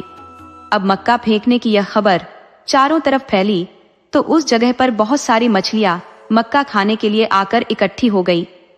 उन मछलियों के साथ उनका राजा भी था। मछलियों के राजा ने मछलियों से पूछा, अरे क्या हुआ? हम लोगों को पिछले 6 महीनों से मक्का खाने को लिए मिल रही थी और अब कई दिनों से हमारे पास खाने के लिए कुछ भी नहीं है। क्या राजकुमार को उसकी अच्छाई का इनाम मिला? मछलियों ने कहा, नहीं, ऐसा करने का तो कोई हुक्म हमको नहीं मिला।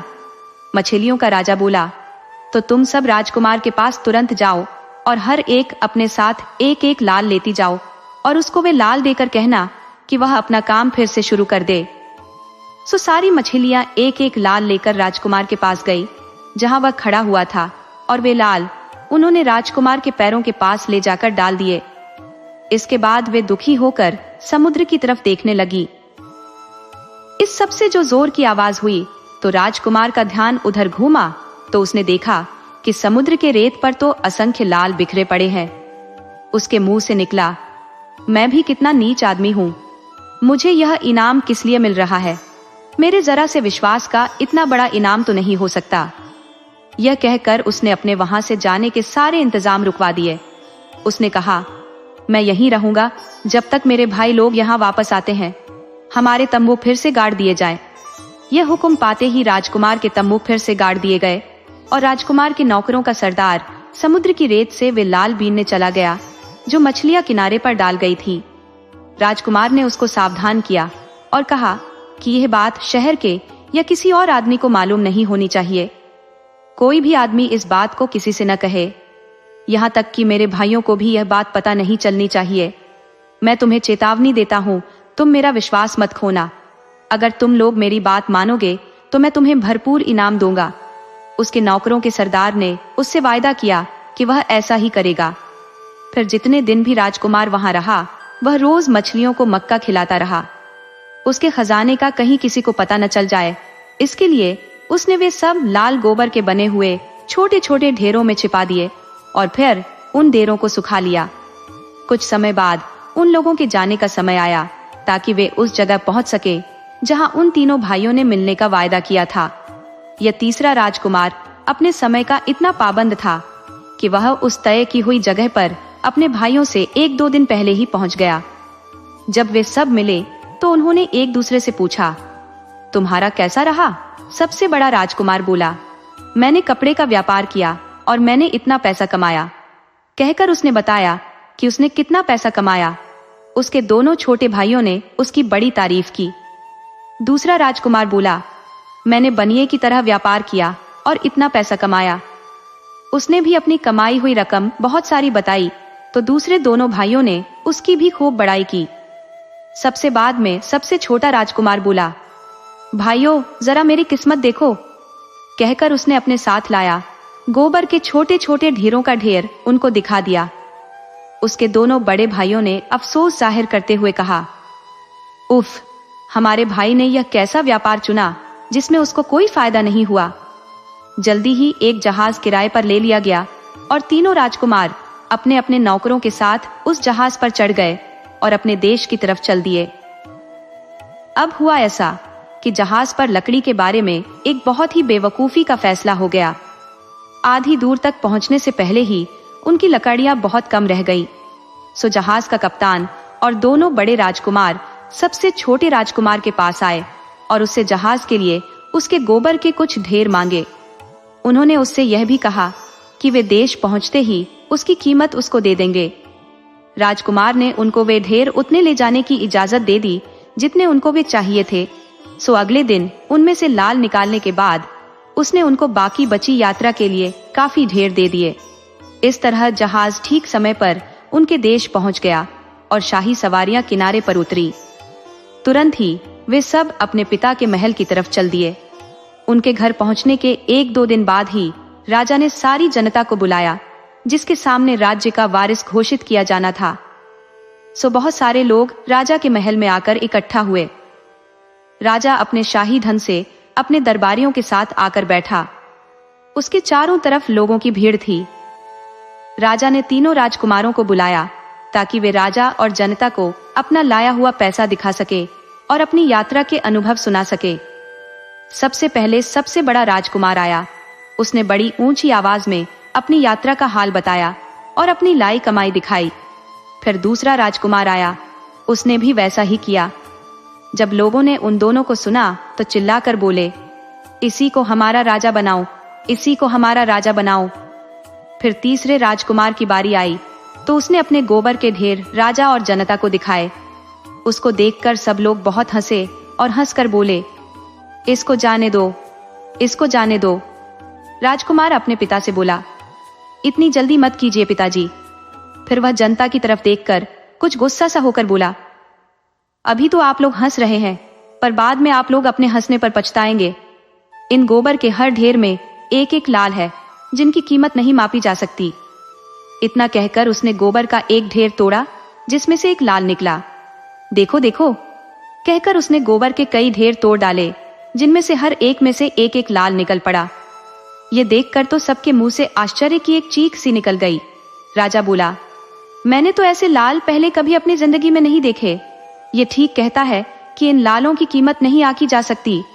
मेरे सबसे छोटे बेटे के पास मेरे और मेरे दोनों बड़े बेटों सबके पैसों से मिलाकर भी ज्यादा पैसे हैं। सो अपने बाद मैं उसी को इस देश का राजा घोषित करता हूँ। ये देखकर सब लोग चिल्ला पड़े कि इसी को राजा बनाना चाहिए। इसके बाद वे सब अपने अपने घर चले गए। कुछ समय बाद जब राजा मर गया तो उसका सबसे छोटा बेटा राजा बना दिया गया। उसने अपने दोनों बड़े भाइयों को अपने नीचे खास ओहदों पर रख दिया।